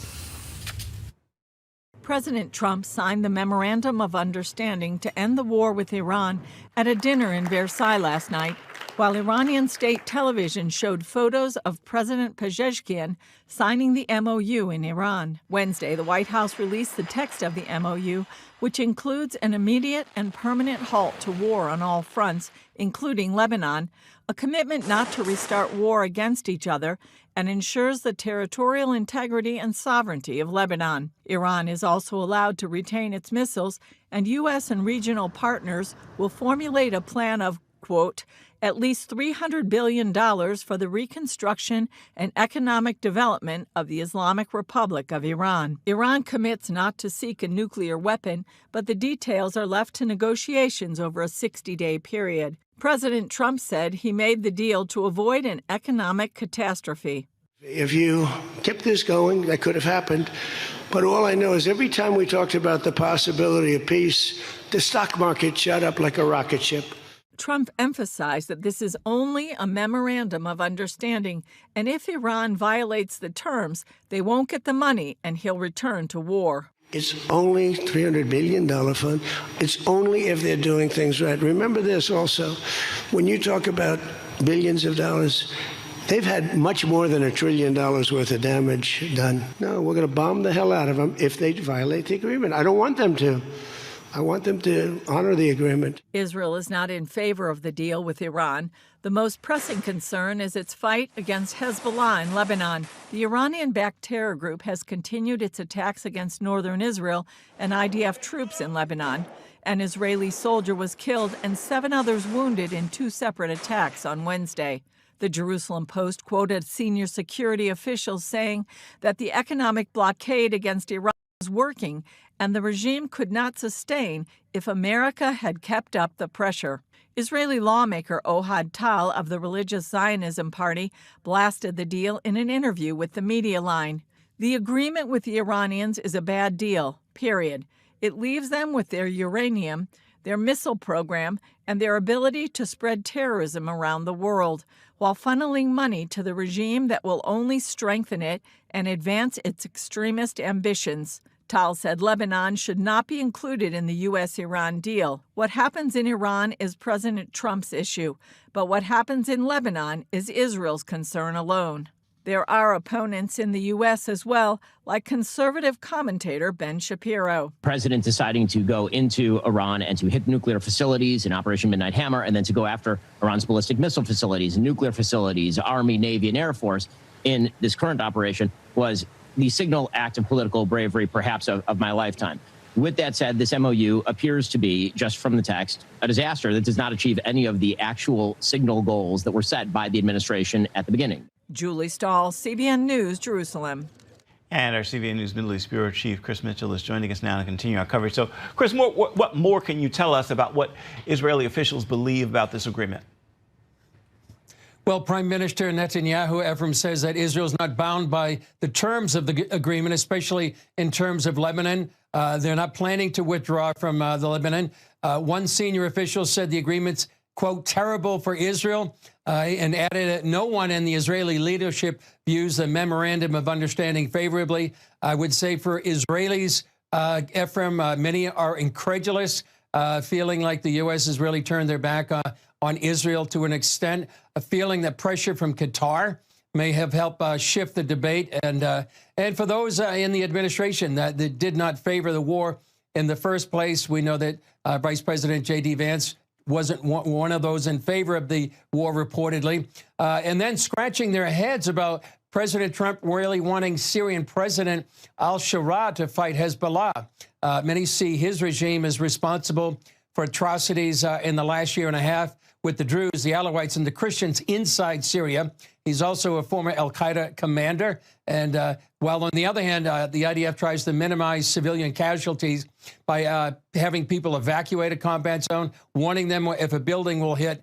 And so this is some of the reactions from both Israeli officials and also Israelis. Does Israel believe Iran is just buying time to rebuild? And will Israel also rebuild for another future war? Yeah, they definitely feel this is a hudna in terms of, an Islamic concept from how the Iranians are seeing this. Certainly a time to rebuild, using just this time to rebuild, regroup, also to consolidate their power internally. Many Iranians are fearful and expect the next enemy for the regime is their own citizens. This $300 billion is just a treasure trove to rebuild. And hard to believe, I think here in Israel, hard to believe that this money is going to go back to Iran. It's apparently some of the frozen assets. But certainly this is giving Iran a lifeline, an economic lifeline to really continue its regime of terror inside and outside the country. Here in Israel, certainly rebuilding for the future war. They know their enemies are preparing. They see belligerent rhetoric coming out of Turkey, regional ambitions to expand a neo-Ottoman empire, and talking about the Syrian government. Many see them preparing for a religious war. Hi. Well, here we go. No deal. So there's a part of it that I think we need to be reminded of, and that is supposedly this was going to be the starting of a 60-day ceasefire. So that's not going to happen. So I don't know. It's so vague. And, I was wondering the other day, do you think it was wise for the president to print or make available for everybody to see the deal? At this point, I wonder if that was the whole point. If he knew it's not going to hold, but we will let the world know where we stand. And we'll let Israel be their own advocate. We'll let Iran act the way they do. We'll let Hezbollah. But this is, I wonder, because the fact that it relied on people who didn't even sign it, or countries that didn't even sign it, makes it kind of interesting. We'll see. All right, good morning to you. I'm really off track here. Where are we? Oh, there we are. Let's check out the weather. Here's a look at your Friday weather from Grange Co-op. Across northern Oregon and southern Washington, sunny skies in Vancouver through Portland, Wilsonville, and McMinnville. Highs settle in the upper 80s to low 90s, dropping to the low to mid 50s later tonight. Through the Willamette Valley, sunny conditions continue with highs near 89 in Salem, upper 80s in Albany and Eugene, and mid 80s around Corvallis with a calm west wind. Increasing clouds through central Oregon with Prineville climbing into the low 90s and Bend and Sun River in the upper 80s. Over in Boise, Idaho, hot with a high near 97. Along the Oregon coast, patchy fog clears to partly sunny skies in Coos Bay and Port Orford with highs in the 60s. Brookings and Crescent City see early fog, then mostly cloudy skies in the upper 50s to near 60. In southern Oregon, increasing clouds in the Rogue Valley with highs near 90 in Grants Pass and Medford. Ashland stays sunny with isolated thunderstorms and a high of 87, while Klamath Falls sees mid-80s and thunderstorms. Across Northern California, partly sunny, then scattered thunderstorms and 89 in Wairika. Redding sees a slight chance of rain, then 87 and mostly sunny. Chico stays sunny near 87, and early fog gives way to partly sunny in 59 in Fort Bragg. In the Bay Area, gradual clearing in Santa Rosa and decreasing clouds in Napa with highs near 71. A slight chance of drizzle in San Francisco before turning sunny near 68, while San Jose stays sunny and 76. For Central California, sunny across the region with Sacramento near 81, Stockton and Modesto in the upper 80s, Fresno and Visalia near 90, and Bakersfield in the low 90s. That's a snapshot of today's weather from Grange Co-op. Now there's that little old banjo music which lets you know that Jerry is still kicking with one leg. With one leg. I was with one say, leg. yep. All right, and on this day in 1910 was, take a look. The idea of Father's Day came from Sonora Smart Dodd, who was inspired after hearing a Mother's Day sermon. She believed fathers deserved recognition too, especially her own father, William Smart, a Civil War veteran who raised 6 children by himself after his wife died. Dodd successfully persuaded local churches and community leaders to hold a special day honoring fathers, and on June 19, 1910, Spokane became the birthplace of Father's Day. The celebration included church services, community events, and the distribution of red and white roses to honor living and deceased fathers. Although Father's Day quickly gained popularity, it took decades to become official. President Lyndon Johnson recognized the holiday in 1966, and President Richard Nixon signed it into law in 1972. Today, every Father's Day can trace its roots back to one daughter's desire to honor a dad she never forgot. Ah, that's beautiful. Good Yeah, stuff. and this weekend is Father's Day, and we do have one dad on the set here, Mr. Perry Atkinson, a dad of 2 sons and a grandfather of 3 grandkids, and they're all grown and probably going to be a great grandfathers. Well, don't even think about that. All right, well, let's talk about your dad. Tell us a little bit about it. Well, he was a great guy. His name was Tom. He was an outdoorsman, a businessman. He was he did construction and lumber. He was a lumberman. Loved the outdoors, just loved the outdoors. He was a veteran. And that's him washing the carrots that they grew in their garden down on the Klamath River. So they put in, my mom and dad put in a big garden down there, and they go down there and, you know, do all the vegetables. Is that the cabin that's still part of the family? Do you still have that garden? No. Okay. The garden is kind of comes and goes in the seasons. Yeah. So that's him there. And then a lot of fun. This is our family. That's my mom and dad on the left. This, I don't know how many years ago. That's my sister Sally. She's the oldest. The next one is Tom, my brother, me, my younger brother Mark, and my younger sister Kelly. I'm trying to think what that was for. Beautiful family. I don't know what that is, but 5 kids. And that's my mom and dad, probably at one of their gatherings quite a while ago. Yeah. So what was your dad's profession again? It was in construction and lumber. Okay. Okay. Yeah. That's that goes way back. That's that was our home out on the Sacramento River. And that's where I was born and raised. So. How old are you here? Geez, I don't know. 10. No, I don't know. When I first saw it, I thought it was Jason, but that's you. Yeah. Wearing matching pajamas with your dad. Yeah. Were you close to him? Yeah. Well, I mean, you know, 5 kids, so it was a, you know, we were battling, you know, all the time. I say battling. I mean, my dad was busy keeping us all going. So. But did you ever have just like one-on-one time and were you connected and?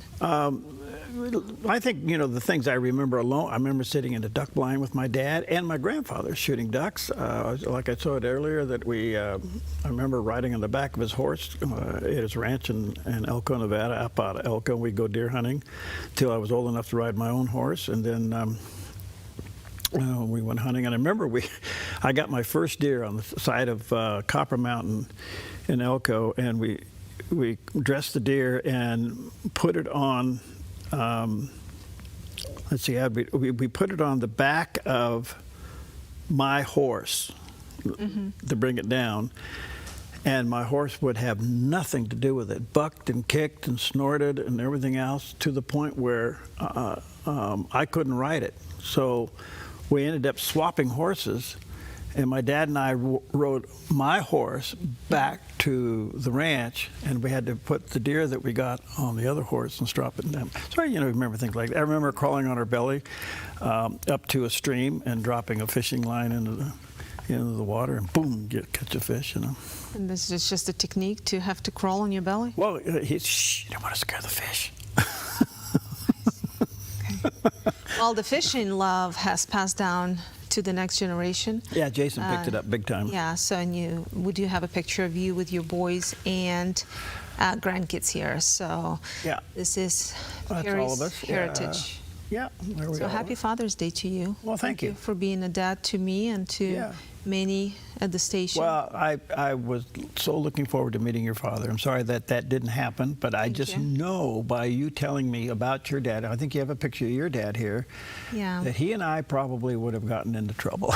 Yeah, well, you shared a lot in common. He, like you, he was a journalist, mostly newspaper, but later in life he did some broadcasts on radio, and he was a great MC and loved to host, was very good with language, saying toasts, writing poems, was very kind, and a father of 4, so we also had a big family. I was very close to him, partially, we shared that love of journalism and information, and I just loved he had kind of the knowledge of a lot of things just through his work of who is who and what's going on, and he would share with me. And even that picture that we showed there, I remember that. We were camping. It was an annual tradition. We would go with my dad's classmates and camp every year in August for a couple of days. And we would have big dinner and music, and someone would play guitar, and so we were dancing. And I remember that particular dance because anytime we dance, you kind of talk. And he was telling me some stuff going on at work, and I just loved it. I could devour it, all the things happening in the world of politics and journalism. And now, your dad worked in Moscow? No, he was in Yakutsk. We lived in Siberia, Yakutsk, and he died in Moscow, but we lived in Yakutsk, and so that's where he worked. And towards the later years, he was in charge of a media holding company, so a company that was overseeing several newspapers. It was a government position. Well, I shouldn't say government position, but it was had to do with, it was an appointed position. But before that, there was an interesting case once when he was a chief editor of one newspaper, and he was such a activist for the rights of people, and he disagreed with the governor. And, okay, maybe I misspoke. The previous position was the government appointed position. So the governor, and they took him down, they fired him. And his staff, in protest of his firing, they stayed late. Have you ever been to a printing place for newspapers where you actually feed the machines and all that? And the next day, our regional paper came out with a blank front page. Really? And it makes me emotional. It said, in protest of firing of my Really? dad. Wow. It was like that put everybody at risk at that point. Yeah. But it was like, wow, my mom still has a copy. Really? No, so you still have your mom and a brother and a sister still in Russia. Yeah. And they're in St. Petersburg now, right? They're in St. Petersburg now. They're doing well, and God willing, we'll be able to visit. Right now, it's a little shaky there with drones flying and being hit. Oh, yeah. It's, that war. That war. We still have to solve that one. Yeah, still have to solve that one. All right, we'll take a quick break. We'll be right back. Oh, no. I'm sorry. I misspoke. We got to get stocked in. It's a little crazy today, We're in the barn. That's why I'm not thinking straight. It's Friday and it's already a day off. There we go. Let's check it out. All right. Thank you, Preston at Smart Lawn. He's helping us. All right. There you go. The Dow, in spite of all these problems, is still up 72 points. Look at the NAS. Wow. The NAS jumped up 496. What's going on here? The S&P's up 80. Wow, those are big numbers. So we'll keep an eye on that. What does all that mean? Who knows? Gold continues to slide a little bit, down to 41.75. So is silver. Boy, that's down quite a bit, 64.97. And crude oil is down but up. It's at $79.61. It got down to $77, but it's at 79. So there you go. Interesting. All right, now we'll take a quick break, and we'll count our chickens, and we'll be right back. Maybe.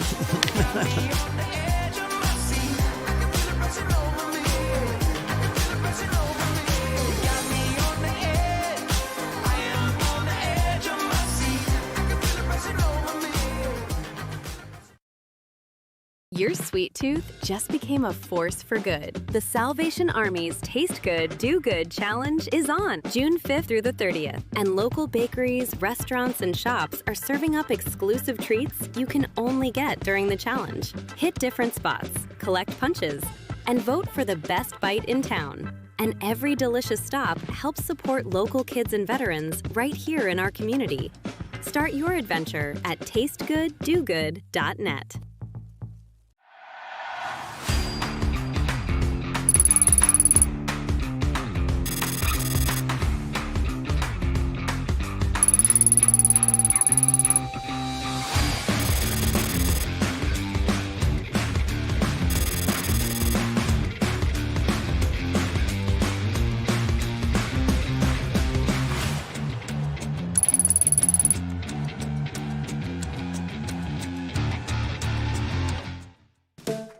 Jerry's Historical Archives. U.S. History. Great moments in time. Record breakers. Our music through the years. Historic leaders. Moments to remember. Go back in time. Back in the day. TV shows of the past. Nostalgia. It's a wonderful trip down memory lane with fun and interesting stories you might not know about. Relive the past and learn something new. Open up Jerry's Historical Archives. Weekdays only on Mornings on the Dove.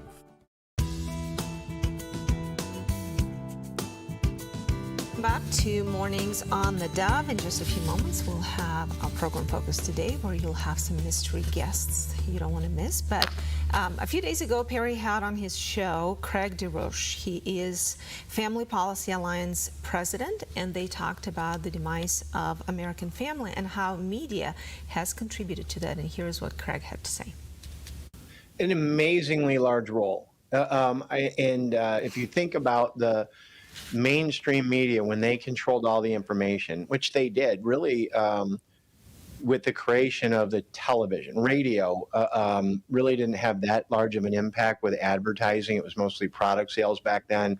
But as television came forward and advertisers came in, that's where the secular humanists, the people with an agenda, started to use this. Then they discovered that through their advertising dollars, they could control. You can't serve God and money at the same time.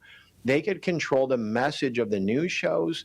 They could control the stations. They could control the newspapers and influence them. And it wasn't passive. It was an aggressive, structured approach with the type of nonprofit organizations that Family Policy Alliance is aligned against, and they have billions and billions and billions of dollars, and they had all these eyeballs, and they when they put these narratives forward, they would say that's where it comes from, folks. It comes from money. If you're going to have a TV show and you want Coca-Cola and you want the pharmaceutical companies and you want these people to advertise, you're going to put this filth into the show. You're going to adopt this. So we literally have tried to drench and kind of bury the truth and hope that we could invent a new humanity back to like we're the Tower of Babel. And the media has played a huge role in that. And I would say that it's the advertising model that has really been the largest. We should consider advertising at the same level as we consider like gambling and alcohol sales and things like that. It is really it's a powerful thing that we've never really acknowledged the influence it's had on the culture. So what he's saying there, and the reason I was so enjoyed that interview is that the advertisers have a great influence on the programmers, on the content. And one of my concerns is why has a channel so wholesome as Hallmark shifted to woke things? And they're very subtle inside their shows now, these shows. They'll show gay couples or they'll show them kissing and all this junk going on. And you kind of wonder where the audience doesn't want it, but the advertiser does. And at the end of the day, dollars control. And so, kind of sad. Yeah, it's, It is what it is out there. All right, again, who is Colonel Bob Maness is going to be with me, U.S. Air Force retired colonel. And we'll talk to him about some of the things going on, the newly signed Iran deal from his perspective. Jim Burling, it's been a while since I've had Jim on. Jim is the Pacific Legal Foundation Vice President of Legal Affairs. And what's happening at the Supreme Court is all these final decisions coming out. Are you surprised by any of them? You know, honestly, I haven't followed them as much, but nothing that really struck me as surprising, to be honest. There's a few that we need to discuss, and we'll talk to him about that. I take with you on this Father's Day Eve with you, excuse me, Psalm 8, verse 1. Lord, our Lord, how majestic is your name in all the earth. You have set your glory in the heavens. What a beautiful scripture. Take that with you today. Happy Father's Day. Be careful out there. Your property demands equipment with more reliability, durability, and versatility built in. Kubota equipment is ready to get the job done right.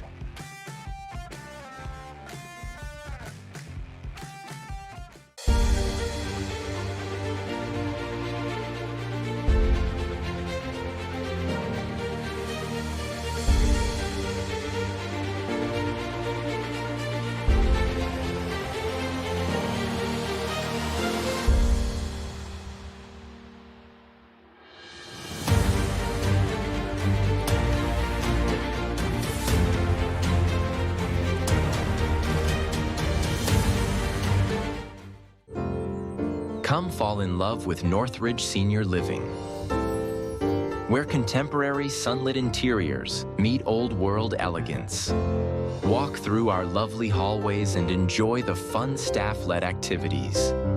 Forge lasting friendships with other residents and our exceptional caregivers. Dine in style. Gather near the fireplace under breathtaking chandeliers. Our reasonably priced apartments are spacious with private balconies. Northridge is Christian-owned and operated, pet-friendly, and only 2 blocks from Asante Rogue Regional Medical Center. On-site, in-home care is available. We also offer senior adult daycare. Your loved one can spend the day with us and the evenings with you. Northridge Senior Living, your home.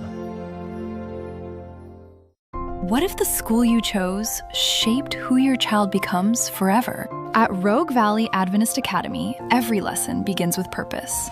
We are a pre-K through 12th grade private school built on one mission: to educate, mold, and inspire service through a personal relationship with Jesus Christ, where students find their voice through music. Build tomorrow's solutions in our makerspace. Compete with heart and integrity on the court, and prepare for real life every single day. RVAA is a safe, student-centered community where every child is known by name, not just a number.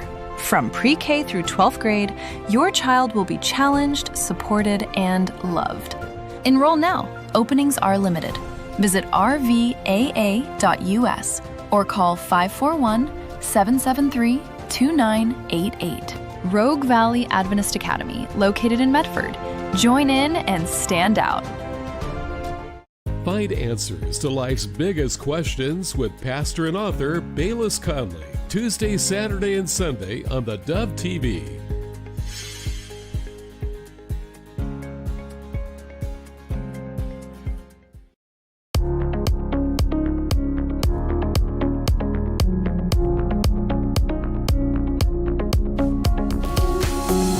Well, welcome to Focus Today. I'm your host, Perry Atkinson. Been looking forward to having back with us today Rob Maness. He's a retired U.S. Air Force colonel, and always an honor to have him. He's a decorated combat veteran, author, political commentator. And during his military career, he received numerous honors, including 2 Legions of Merit and the Bronze Star for combat leadership.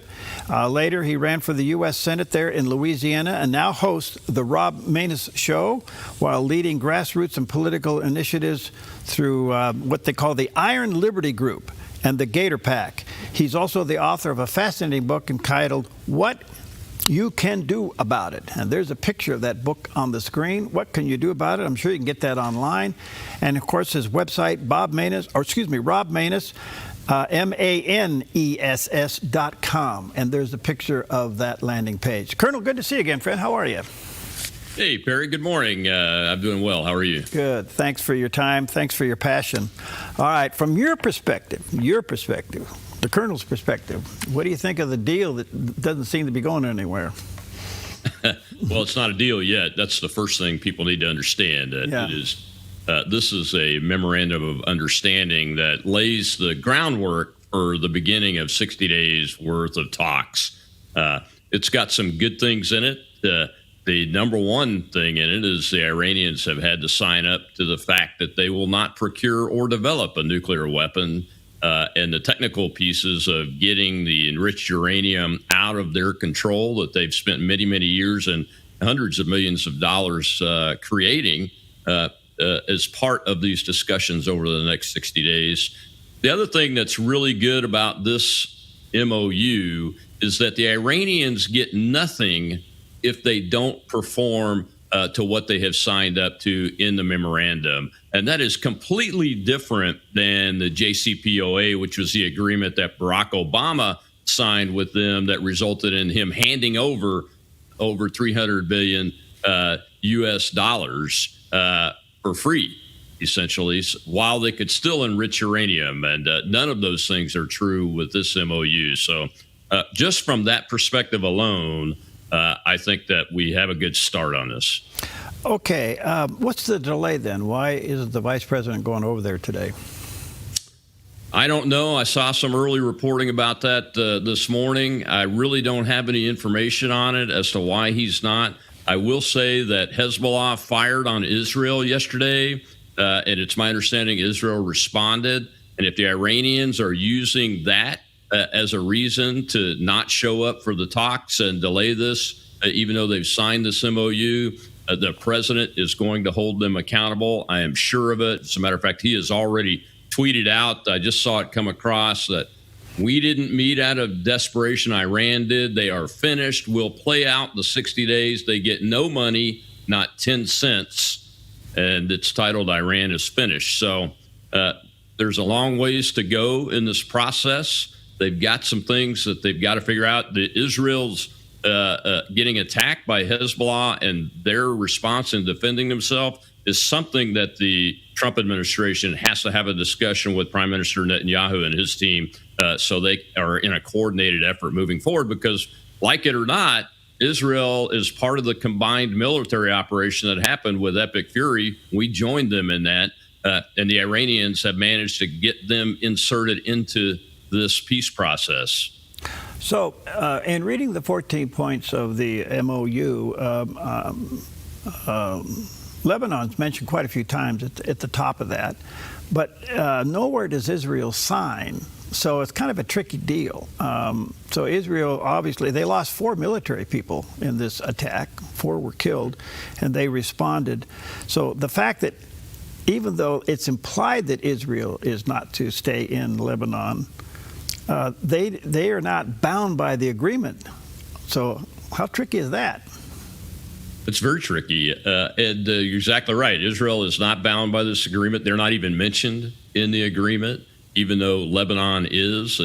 And that's the reason why the administration needs to be in talks with the Israelis. So they have an understanding going forward here of who is going to do what, because we can't be in the position of asking another nation like Israel, who is surrounded, as we all know, by all bad actors that want them to be eliminated from the face of the earth, to not be able to defend themselves. Even Vice President Vance in his press conference yesterday, where he talked to the cabinet members that have been saying bad things about the president personally over this deal, and said they shouldn't be doing that when we're the only ones that are still with them. Even the vice president said that we can't expect Israel not to defend themselves. And if Hezbollah is going to continue to attack, Israel has a right to defend themselves. I'm not going to support us saying that they can't do that. What I will support, though, is the president responding to Iran, because Iran controls Hezbollah. And when Hezbollah fires, Iran should be treated as if they fired and broke the ceasefire. And the president should respond with as much military force as is necessary to get them back in line. This deal will not work if we don't hold them accountable like we've said we would do. Okay, so a little bit of a technicality there, Colonel. The proposed 60-day ceasefire, is it in effect or is it postponed? I think from the president's perspective, it is in effect, and it's going to stay in effect. As a matter of fact, in that X post that he did, it talks about we're going to let the 60 days play out. That is supposed to be the space so that the two teams can talk and work out the technical details and come to an actual deal. That's where the deal happens at the end of the 60 days, or is supposed to, not this MUO. Okay, do you think the ultimate goal of denuking Iran can be accomplished? It can, but it can only be accomplished if we control the enriched uranium supplies that are there, regardless of their current state of affairs. The United States has to have control over that, and we can't rely on an international organization set of inspectors to verify that the Iranians are doing what they're supposed to be doing and not doing what they're not supposed to be doing, which is enriching uranium up to weapons grade and those kind of things. So it's a very tricky situation, but without that step being solidly enforced and verified and under American control, this whole deal will be very, very shallow in the end if that doesn't work out that way. So do our nuke inspectors go in now, or they go in after the 60-day period and the deal has been reached? I would want them to be in as soon as possible and not wait for the end of the 60-day period. Okay, so that's got to be an incredible job. You're a military guy. How tough was that one? It's tough. You know, we attacked those facilities and have pulverized a lot of that material. Its physical state was in powder and cake form, I believe, already. So when we destroyed the facility, we pulverized a lot of that. That's why the president probably keeps referring to it as nuclear dust. And we have experience of cleaning up aircraft crashes that have had nuclear weapons on board and those kind of things, but nothing has been done at this level of recovery of this type of material with this much damage to it. So we don't even know exactly what damage has occurred to it. And we don't really have a firm idea of the mapping of those underground facilities, because the Iranians could easily have added chambers that could be walled off and vaulted off without us being able to know about it. So there's a lot of work to be done, and it's very, very technical on how we safely remove that and get that under our control and out of that country. Do you remove it, or do you activate it and bury it, and it becomes a Chernobyl where nobody can even get close to it for 20 years? My preference would be to remove it and bring it onto American soil and put it in one of our long-term storage facilities where we do exactly that. We essentially bury it in a mountain and nobody can get to it. Okay. In the meantime, the straits have been open. How do you get all the mines out of there so it can be safe travel? I'm still not convinced there are actually mines there. Nobody's been damaged by a sea mine in the Strait of Hormuz, but that's not the issue. That's a good point. The Iranians are able to pull that off, even if it's what we call an influence operation, because of the threat of that. So we'll see how it goes. So far, we've had that secondary route that's close to the UAE shoreline open, and they've been using that at night without lights, without radar for quite some time. And there haven't been any issues. So the Iranians may think they have that straight mine, but their capability is pretty weak right now. Okay. I guess a couple of other military questions. How big is our influence over there now? I mean, we got a lot of people sitting on ships offshore. How big is that? We have more firepower sitting in that part of the world than we've ever had sitting there since the first Gulf War, which was sizable, larger presence than that. But this is the largest we've had this century.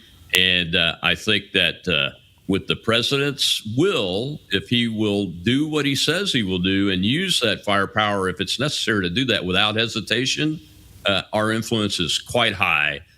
From an economic and a diplomatic perspective, though, Perry, our influence is higher, I think, than it's ever been especially with the Gulf Cooperation Council, Arab states, and the Arab states throughout the region. You saw the president meet with President Sisi of Egypt for quite some time. The Turks have been involved in the background, from what I understand, in all of these discussions. And I think that comes down to one reason, and that's the Abraham Accords that the president initiated successfully in the first term. And he's talking about the Abraham Accords now and getting more on board. And that tends to get folks tied together in trade and economics. And it does things like minimizes and draws down the willingness or desire to attack other countries and disrupt that type of activity, because everybody wants to be prosperous in the end. It's human nature. So the one that they've tried hard to get in first is Saudi Arabia. What's keeping them from joining? The Saudis, they represent Sunni Muslims, which are the majority Muslims around the world. And there's a little bit of this Sunni-Shia battle that's been happening for centuries now, and the Iranians are the symbol of that and the leaders of that Shia effort. That's one of the reasons why it's so difficult to get Saudi Arabia in. But with the UAE coming in, Qatar now involved in this potential investment activity, if the Iranians do what they're supposed to do, those are all really good signs of the strength of the economic argument and the diplomatic argument that the president and his team are making.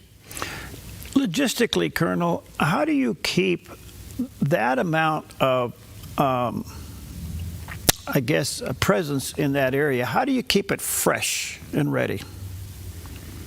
Well, we've been doing it for many, many decades now, and our logistics capability is very, very good for this type and size of operation.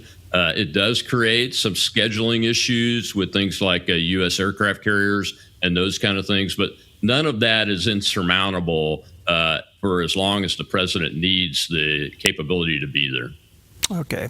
All right, let me take a quick break. Let me say to our viewers and listeners, check out the Colonel's book, What You Can Do About It. There's a picture of the cover of the book on the screen there. Available online, Colonel? Yes, it is. You can go to robmanus.com. You'll see a picture of the book on a banner at the top. Click on that. It takes you right to the link to purchase it. And there's a bonus chapter page at robmanus.com, Perry. The 11th chapter is a free bonus chapter. All we ask is that you sign up with your email, and you can download that. All right, sounds good. All right, we'll take a quick break. We'll be right back. Hi, I'm the SOS Alarm Guy, here to tell you about a great deal. SOS Alarm will not only beat any internet deal, but will install the system too. So burglars, beware. SOS Alarm for security and beyond.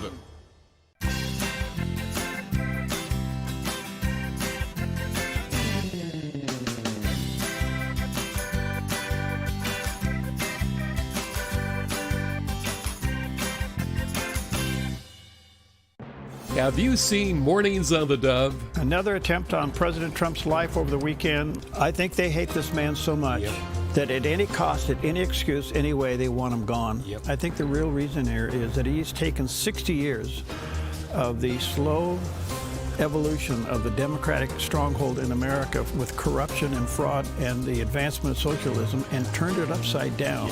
Wake up to information. Mornings on the Dove, weekdays. Do events in the world leave you confused and scratching your head? A world where up is down and down is up. I'm Perry Atkinson. Mornings on the Dove knows how you feel. We're here to offer God's hope and encouragement and to help you to sort it all out. And I'm Jerry Bilden. Mornings on the Dove alerts you to issues and events the mainstream media would rather you not know or know the truth. A lot in the news today, some movement around in the Middle East, common sense discussions on today's headlines, and rational perspective on what's really going on. That will leave you better informed and encouraged by the gospel. In this upside-down world, there's one place you can trust to get it straight. Check in the mornings on the Dove each day to find out what's really going on and to be encouraged. Mornings on the Dove, weekdays from 6 to 8 a.m. on the Dove TV and radio. Streaming online at thedove.us, Roku, and Apple TV. The Dove, encouraging and informative.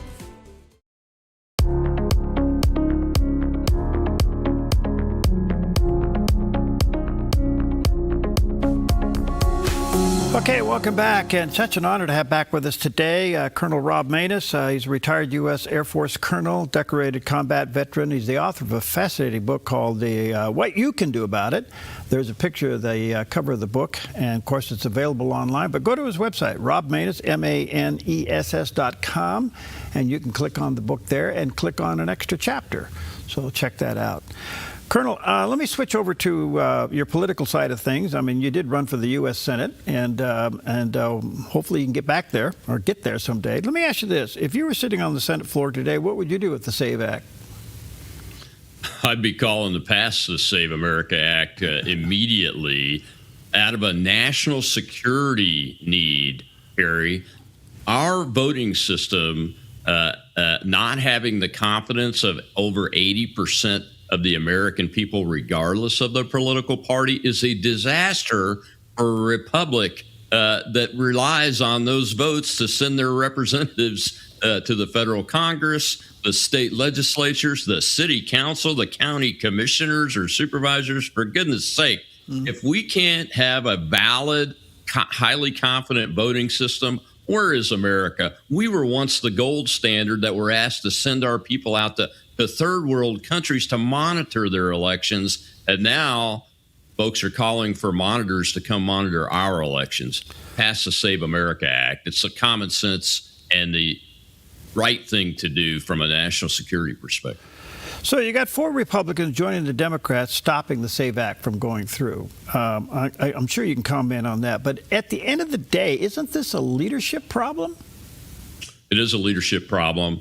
John Thune is making a serious error by not getting this bill passed. It's well within his power to do it. He doesn't even have to destroy the filibuster completely, just require a standing filibuster the way the rules are written instead of this weak, feckless filibuster that allows people to indefinitely block a bill like this, which is essentially, until I remove my block, I'm going to filibuster this, and I don't have to do anything to earn that filibuster. Well, that's not the way the system was designed to be. Demand a talking filibuster. Let's get them in there, make them get this job done, and get your Republican people under control, Leader Thune. That's the biggest error that you're making, and it's an unforced error because you don't have the courage to force these Republicans, these 4 Republicans that are weak, rump Republicans from the pre-Donald Trump Republican Party that are on their way out, many of them, that refuse to stand up for what 80% plus of the American people demand, and that's passing the Save America Act. And we haven't even talked about how Thune is keeping pro forma sessions going so the president can't do appointments when they're adjourned. That is another ridiculous tactic that's only done out of spite because some of the Republicans don't like the fact that Donald Trump is president of the United States, and it's the wrong thing to do. What's his motive? Thune's motive? He knows Trump will leave in 2 years, and believe it or not, the leadership of the Republican Party believes that they still have control of the party post Donald Trump and their old way of doing business, which is essentially controlled opposition and agreeing with the Democrats most of the time. And even in things, in cultural things like transgender ideology, gun control, and those kind of things, believe it or not, he believes that that will come back. Well, normally when you have 4 rogue Republicans doing this under good leadership, you take them off all their good committees and you put them on the parking lot committee. And you cut funding for their pet projects in their state. And you don't give them any money to paint the parking lot. I mean, there's ways to punish them, but when you're a part of it, man, I cannot believe, to your point, that America isn't really pounding the U.S. Senate with this deal. They are. but the media is not covering it. Oh. Every day, John Thune and the Republicans are getting pounded. That's why some of these Republicans that are on that list are on their way out, like Tom Tillis, who is a disaster from a Republican Party perspective, and really a disaster from America's perspective, if he won't come forward and get over his spiteful hatred of this president and do what's right for the future of the country that his grandchildren are going to inherit. He's a very sad man. Senator Thune helped raise $150 million to keep John Cornyn in office and spent that against a conservative Attorney General Paxton. What does that tell you? That tells me what I just said is true. He believes that that the old Republican Party will rise back into power again after Donald Trump is gone from the stage of the United States of America. But I hate to tell him that most of your base voters are Trump voters, and we believe in the policies that he's implementing, and we are demanding that candidates run for office under the Republican standard that will sponsor and fulfill those policies and not work against them like he's doing right now. Well, okay. Well, I'm just curious because if there's ever a time to do something for the American people that should be so obvious, it's the SAVE Act. And of all things, that's not going anywhere. It's just amazing to me. Yeah, it really is surprising and disappointing.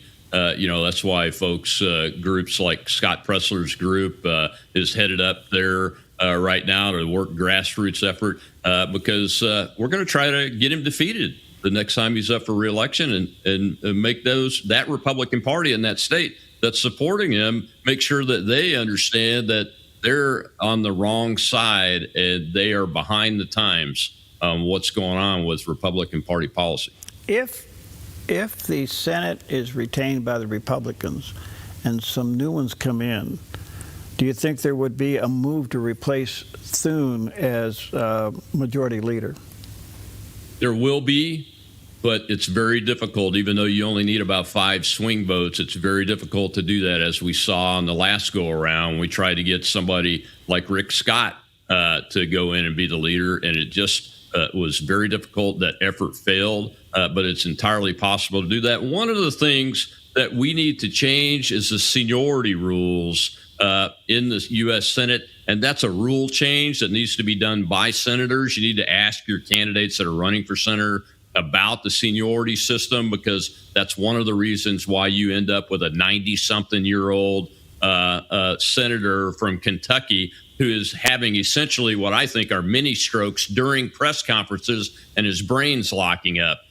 That's a tragedy for him and his family, but it's a tragedy for the people of Kentucky, the state of Kentucky, and the American people to know that we have individuals like that that are supposed to be making decisions on our behalf that are incapable of doing it. We've got to fix that system. So what is the senior rule? What is that? Well, the longer you're there, the more opportunity you get to do things like chair key committees and those kind of things. And we need to take another look at that. Same thing goes for leader. The more seniority you have, the more opportunity you're going to have to be able to get elected to that majority leader position.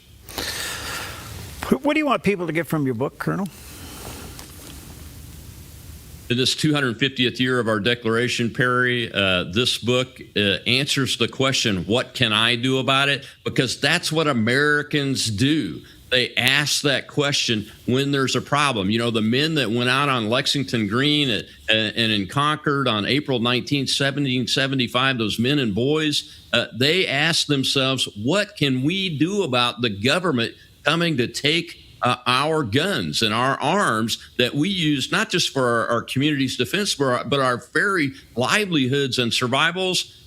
They figured out what it was. They organized. They raised the resources to do it, and then they took the appropriate action.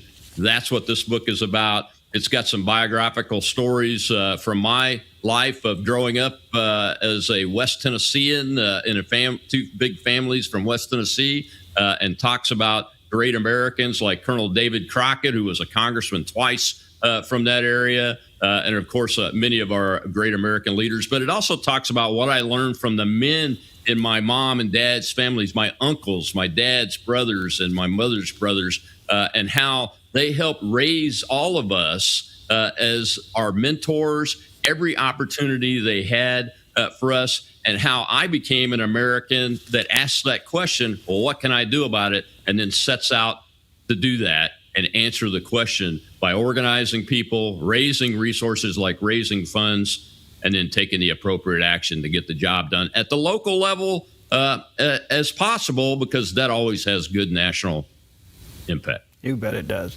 All right, the book is entitled, What Can You Do About It? You can go to the Colonel's website, and that is robmanus.com, and click on the banner there and get the book there. And you can also do another little click and get an additional chapter right there at bobmanus.com. Colonel, one last question before I let you go. A little bit of a 30,000-foot view question. Do you think in the long run the citizens will be able to take the country back in Iran? Yes, I do think that in the long run, they'll be able to take the country back. I was hoping to see more aggressive effort to arm the resistance that's in the country. But the long pole in the tent on that, as we say in my business, is that the diaspora, there are different factions of the diaspora out here that there are a lot of Iranians that left the country. That diaspora needs to come together and work together, because one of them has large presence inside the country of Iran and the other does not, but they all have very dedicated people to the concept of a free Iran that's not ruled by Islamic tyranny anymore, and they want a free, prosperous people, the Persian people, to have it back again. They need to come together and work together in order to get that done, or it won't happen. Well said.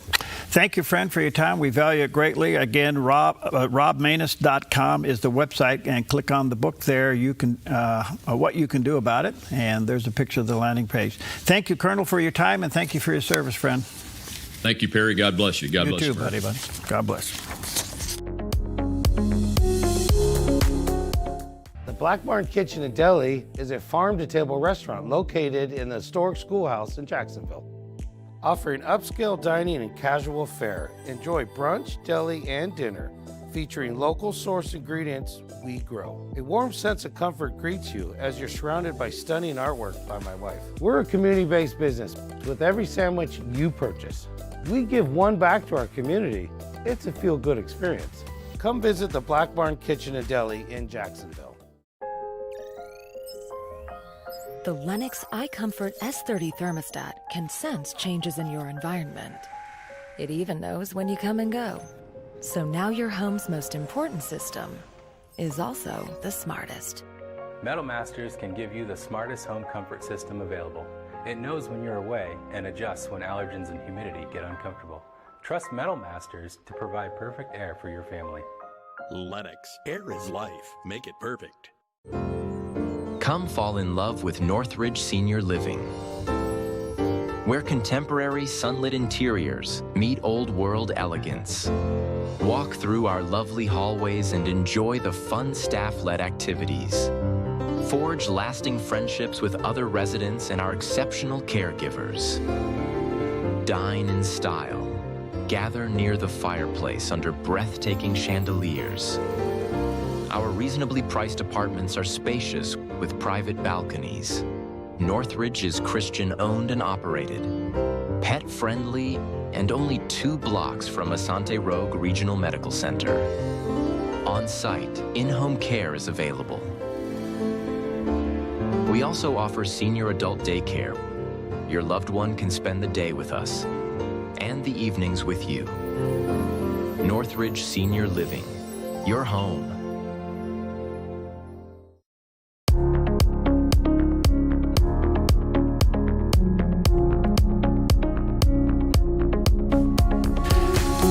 Okay, welcome back. Well, it's been a while, and perfect timing because we're coming up to the time where the Supreme Court's going to wrap up another session, another season, and I'm always honored when we have time to sit down with Jim Burling.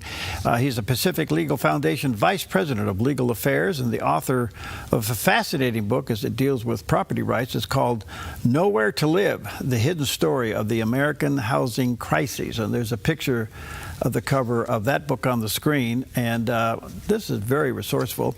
They also go to their website, pacificlegal.org is the website, and this organization is out there doing your work. They're frontline legal lawyers, and I certainly encourage you to check them out, pacificlegal.org, and if you feel led, support them.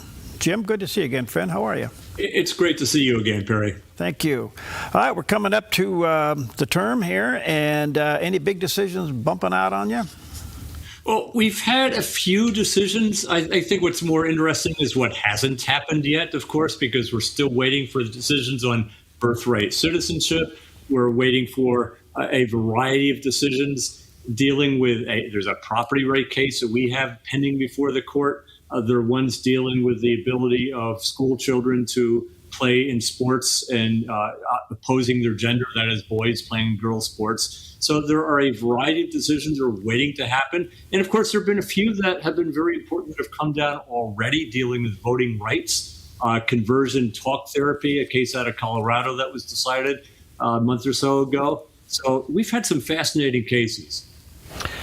Okay, well, how do you think the performance so far of this session has been with the court from your perspective? I think it has been reasonably good. I mean, there are a few disappointments along the way from the Supreme Court, things they should have done that they've been putting off, kicking the can down the road, so to speak. But I think the court is really in its stride right now. It is a largely conservative court. It's largely hews to originalist thinking, that is, and trying to interpret the laws and the Constitution, to look at what those laws meant when they were written and what the Constitution meant when it was written and amended. So I think the court is moving along. We don't have any what I would call large judicial leaps of logic, trying to shoehorn the result you want into a case, even if the law doesn't support that. We're seeing a lot less of that than we had seen in previous decades. One other little case or question I have, there's been some leaks coming out of the court. What do we do with this, Coach? You know, it's so hard to figure out where the leaks are coming from because everything is online and is going back and forth between the clerks and the justices online, and it's really easy to leak things today. It's not like you need to sneak out a decision in your backpack or your briefcase out the door. You can just put it on a little thumb drive or whatever, or talk to a reporter. And, you know, leaking has always been a problem when you have an entity, an administration, or any kind of business where secrecy is important. There are people that are always going to leak things, and whether Justice Roberts can get a handle on it or not, I don't think so. I think we are in the age of leaking, and I think the court is going to be constrained in how freely it discusses issues amongst the justices amongst themselves, because they'll be afraid of leaks. You know, often when you and I or other people talk about issues, we throw ideas out there, run things up the flagpole, so to speak. And you're a little more reluctant to do that if you think that that's going to be on the front page of the New York Times sometimes, aren't you? Yeah. I want to come to a couple of cases you're waiting for a decision on the parental rights. How did you think those arguments went? I think the arguments went really well overall. I mean, I think the concern that the liberals have is that, well, there's no right in the Constitution for parents to know what their children are doing in school. That is, whether Johnny goes to school and dresses up and acts as if he is Susie. And so the liberals are saying that's not the parents' business anymore once they cross the courthouse door. And the conservative justices seem to think that, you know, it probably is a right. It's not explicitly in the Constitution. So the idea of parental rights, I think, is an important one. And I believe that the court is leaning toward the idea that parents do have rights, that schools should not usurp those rights by keeping secrets from the parents. And it's such an incredibly important thing that when Johnny goes to school, it isn't somebody like Johnny, but Susie. I think that the court thinks that the parents ought to know that. On the other hand, we have cases that the court has avoided for years dealing with parental notification of minors getting abortions, and parents don't have to be told that in a number of states. That would seem to be a parental right issue as well, and the court has never stepped in there. So this does go into the gender identity thing and that being held, or even grooming taking place inside educational institutions. This is a serious problem. How did you think those, or that part of the argument went? I think the majority of the justices were recognizing that this is something that parents should be involved in. And I mean, it's common sense. Anybody who's had kids knows that funny things can go on inside of school, and that they want to be as large a part of their kids' lives and upbringing as possible.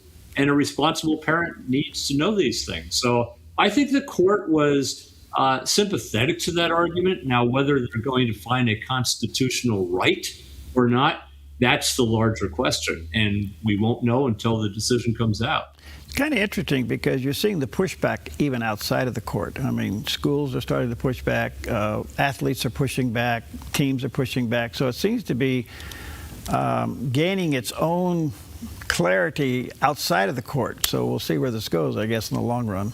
Yeah, I mean, the pendulum swung pretty darn far. And I think the pendulum is swinging back because the inherent unfairness that is apparent to many parents of having, say, a boy on a girls' sports team, it's hard to refute the underlying unfairness of that. And I know there are people that will accuse me of saying that, of being, anti-people, but I'm not anti-anybody when I say that there's inherent unfairness to a male body in a girls' sports team. It's not that I don't appreciate all people for what they are, but just everybody, should stay in their lane to some extent. Yeah. You mentioned birthright citizenship, another big one coming out. This is also fairly significant. How did you think those arguments went? I think the arguments went well for the proponents of birthright citizenship and not so well for the administration's arguments against birthright citizenship. Now, there's a lot of scholarship on both sides, but the great majority of scholarship looking at birthright citizenship thinks that when the 14th Amendment was adopted in 1868, that the citizenship clause would apply to all people in this country that say they are under, or believe they're under, the jurisdiction of the laws of the United States, with the exception of people born in foreign embassies and invading troops. So I think that the administration had a uphill battle, or a very uphill path to take to win over the justices, and I don't think they did it, frankly. I think that you're going to see a majority, not a unanimity, but a majority of the justices ruling in favor of birthright citizenship and against the administration's regulations. Maybe exceptions from a justice like Thomas or two, but by and large, I think that the administration's executive order is not going to survive the end of the term. All right. What would you take on the Louisiana case? The voting right case. So here we have a tension in the Voting Rights Act, a Voting Rights Act saying that you cannot have discrimination against minority populations when you set up districts and you're redistricting. But at the same time, we have a colorblind constitution.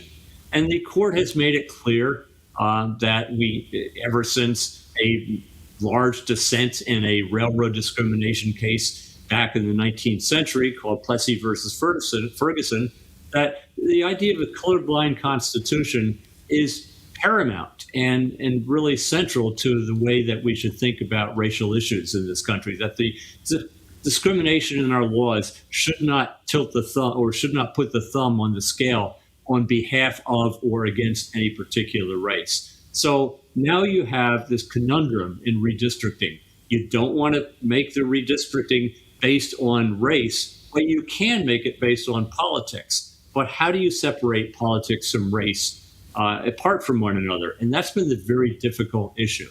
In Louisiana case, the court said didn't do a good enough job separating race from politics. It looks like you're trying to have a district based on race solely.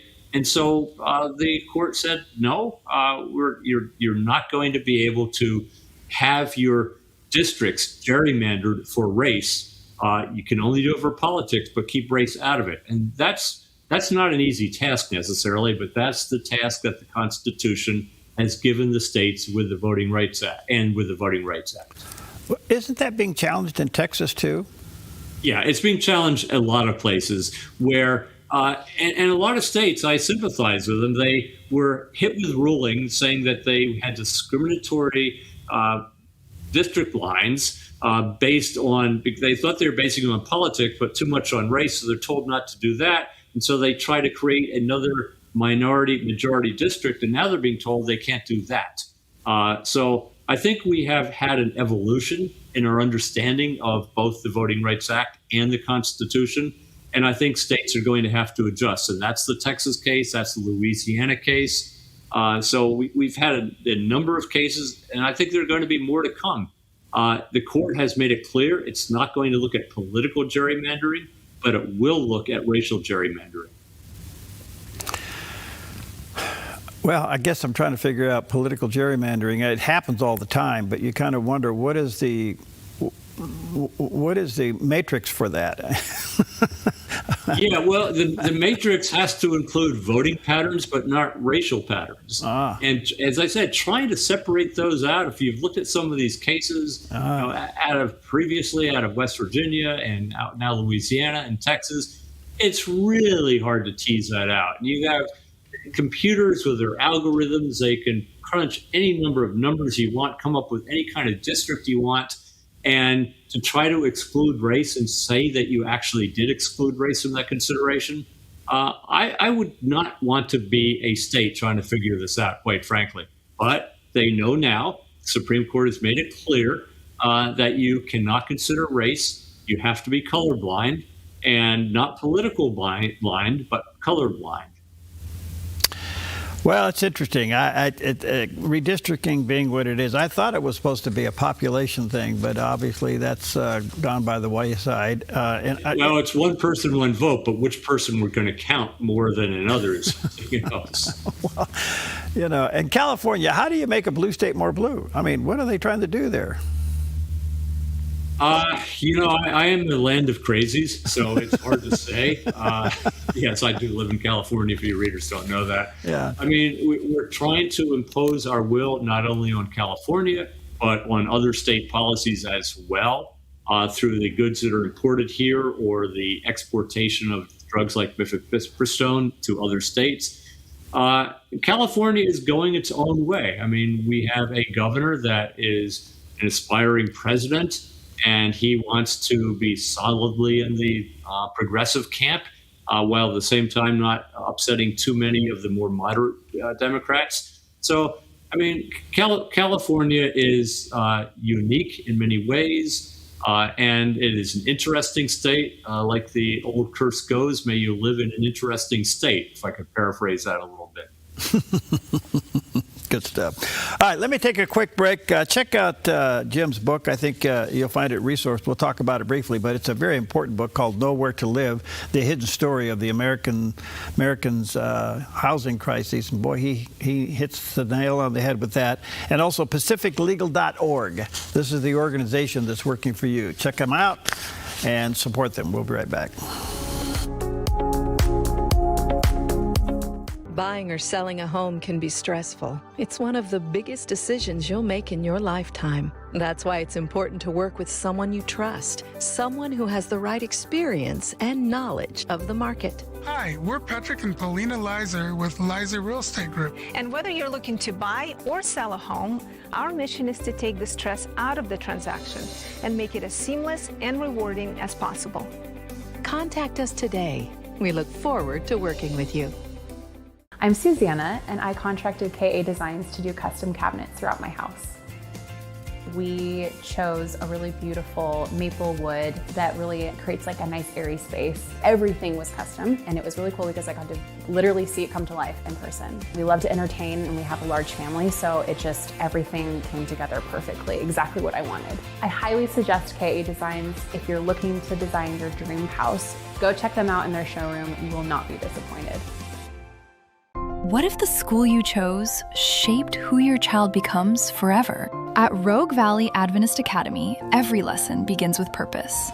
We are a pre-K through 12th grade private school built on one mission: to educate, mold, and inspire service through a personal relationship with Jesus Christ, where students find their voice through music. Build tomorrow's solutions in our makerspace. Compete with heart and integrity on the court, and prepare for real life every single day. RVAA is a safe, student-centered community where every child is known by name, not just a number. From pre-K through 12th grade, your child will be challenged, supported, and loved. Enroll now. Openings are limited. Visit rvaa.us or call 541-773-2988. Rogue Valley Adventist Academy, located in Medford. Join in and stand out.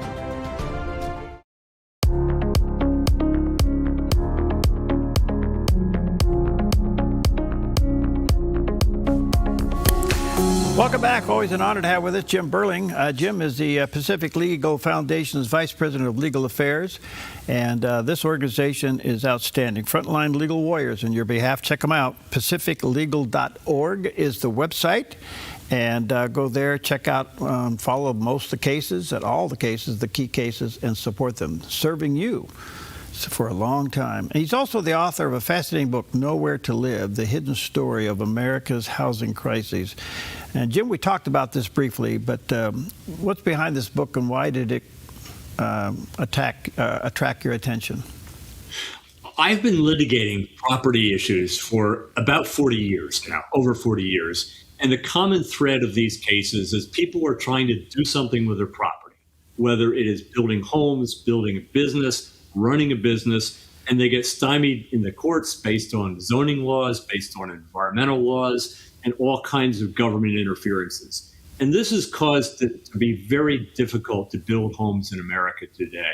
There are far more many bureaucratic and regulatory hoops you go through.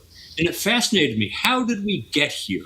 Because as recently as the 1970s, we were building far more homes per person in this country than we are today. So how did we get here? And so I looked into the history of zoning in my book, and I talked about the fascinating history that it was used to exclude racial minorities explicitly from neighborhoods. I looked at the environmental laws and seeing that environmental laws are today a lot less about protecting the environment than it is stopping all kinds of growth. And so I find these fascinating stories behind the cases that led to where we are today. And I thought I'd write about these stories in a way that's approachable to the layperson. You don't have to be an attorney to understand this book, and to sort of explain how we got where we are. And possibly, if we can reform our laws and our legal system some, how we can get out of it and we can get back to work to building the homes that people need to live in. Given that, do you see any improvements in that area? I do. I see some. Basically, it's minor, but it's significant in the direction it is going. That zoning is now allowing a few more homes to be built within established areas. Environmental regulations are under more scrutiny than they used to be. And a lot more people are talking about the need to build more homes because it is a supply and demand issue. If you're not building enough supply and demand remains the same, prices go up and up and up, and therefore younger people especially and working people especially are not able to afford homes to live in anymore. And the homes they do have are undersized or decrepit, and we have a problem. And I think people are beginning to recognize that, and there have been some slow legal reforms. And I expect that the trend is going to continue until supply gets closer to meeting demand. Yeah, the other concern I have is it seems like to solve this problem, instead of making home ownership affordable, they're forcing people into apartment living. Yeah, that is a concern because there has to be two sides to this. One is, yeah, allow more denser building in cities because that's the traditional way of growth, but also you need to allow the new development in outlying areas as such as there always has been because frankly, most people prefer to live in a single family home with a nice yard on a nice suburban street. A lot of people make fun of that and mock that idea of the suburbs. But look, most people like living in the suburbs, fresh air, place where your kids can play, and all kinds of things like that. And so that is a side of the equation that I think we've seen less progress in. We need to accommodate more larger subdivisions in outlying areas. And in my book, I talk about there are cases in California, for example, where people have been trying for over 20 years to build subdivisions and they get hit with one lawsuit after another. Right. So I think you need both. I think you need apartments for people that want to live in apartments, and you need to have the choice of nice new suburban homes for people that would prefer to live in nice new suburban homes. All right. Well said. Check it out. It's called Nowhere to Live, The Hidden Story of America's Housing Crises by Jim Burling. There's a picture of the cover of the book. You can get it online, and I think you'll find it to be a worthwhile read. Jim, I want to come back to the court and looking ahead maybe to the next term, that the court has agreed to hear a case involving Colorado's exclusion of a Catholic preschool from state-funded preschool programs. This is a tricky one. What do you think? So I think it's a critical case. Now, you may recall about a year or two ago, the Supreme Court had a case out of Maine where in a particular school case, it particularly explicitly excluded giving school vouchers to religious schools. And the court struck that down. Now, Colorado thinks it's found a way around that holding by saying we're not discriminating against Catholics because they're Catholic schools because they're Catholic. We're discriminating against the Catholic school because they require parents to agree to a belief system dealing with sex and gender. And the Catholic doctrine is very strong on sex and gender issues. And parents have to agree that this is what they want their children to be raised as. And so Colorado is saying we're not discriminating against you because you're Catholic. And keep in mind, the school does allow preschools and other schools for children of color, for gender nonconforming children, and I'm quoting, the LGBTQ community, low-income families, and children with disabilities. You can have schools designed for those children, especially focused on them, but not for schools for children whose parents that would require parents to agree to the school's sex and gender ideology. Or traditional Catholic teaching in this case. So I think that this is St. Mary's Catholic Parish versus Roy, case out of Colorado. I think the court is going to have a lot of trouble figuring out how the state of Colorado can seriously argue that there is a distinction between this case and the outright discrimination against religious schools in the Maine case. So what you're saying is there's enough precedence on the other side of the aisle to support this case. Yeah, there's enough. I think the Catholic school has a lot of precedent in its favor. And Colorado's attempt to distinguish that, saying it wasn't religious, it was based on ideological belief, is going to go down pretty hard. The reason this interests me, Jim, is that there's cases here, even in Oregon, where you have what we call parachurch organizations serving the community very, very well. And they have received grants in the past, but because they require their employees to sign a statement of faith, that disqualifies them from the grant, even though the overall function of the organization is fulfilling every aspect of the grant. So this case could be a precedence for stuff like that. Yeah, this case could have an impact on that. Now, some states will argue it's our own statutes, our own constitutions, our own amendments that prohibit the giving of any money to any religious organization, the so-called Blaine amendments that were around since the 19th century. But on the other hand, if you are discriminating on the basis of religion and religious belief, that's a problem. That is unconstitutional because the First Amendment says you're not supposed to discriminate on the basis of religion. That we are free in this country to abide by our own consciences and our own religion, and we should not be punished or rewarded because of our religious beliefs or lack thereof. Why haven't we argued that LGBTQ is its own religion?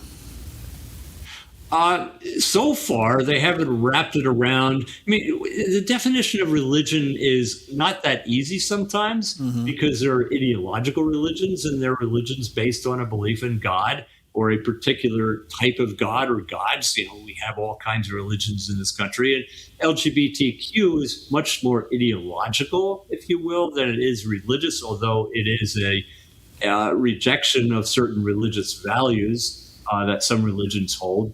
But so far, we haven't seen it described as a religious belief per se. There are a lot, the line between a religious belief per se and a real religious belief is kind of sometimes a little tough to see. Yeah. Another case they're looking at for the upcoming session is a climate change lawsuit involving energy companies and local governments. Give us a 30,000-foot view of that one. Yeah, this is a Suncor case out of Boulder County, Colorado, where a lawsuit was filed against Suncor Energy saying that you and all your energy company friends are responsible for global warming, which is going to cause dire consequences on planet Earth. Therefore, you have to pay huge bucks, so huge that we're going to put you out of business. And Suncor is arguing, no, this is a federal policy. It's too big of a policy for the state government or a local government, indeed, to have control over the nation's energy policy, and it should be preempted. And the doctrine of preemption is that when there are federal issues and federal laws and federal constitution involved, the states should not countermand that.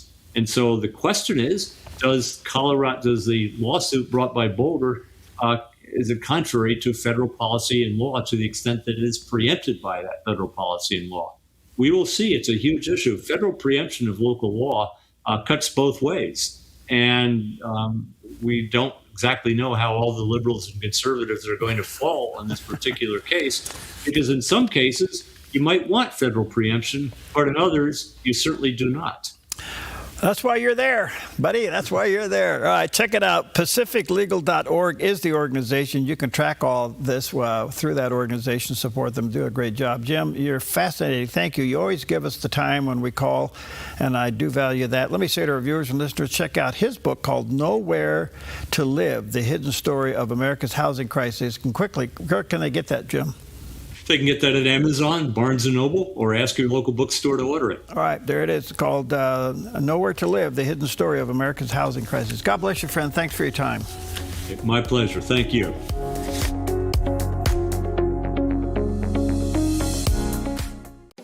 Since 1934, Grange Co-op has been more than just a store. We've been a cornerstone of our community, owned by people like you. We proudly offer top-quality farm and ranch supplies, including our own Rogue feed, as well as workwear, Western apparel, garden essentials, and pet care products. By signing up as a Grange Rewards customer, you not only enjoy exclusive benefits like special offers and 1% back on most purchases, but you also become part of something bigger, a cooperative that you own and help shape. Join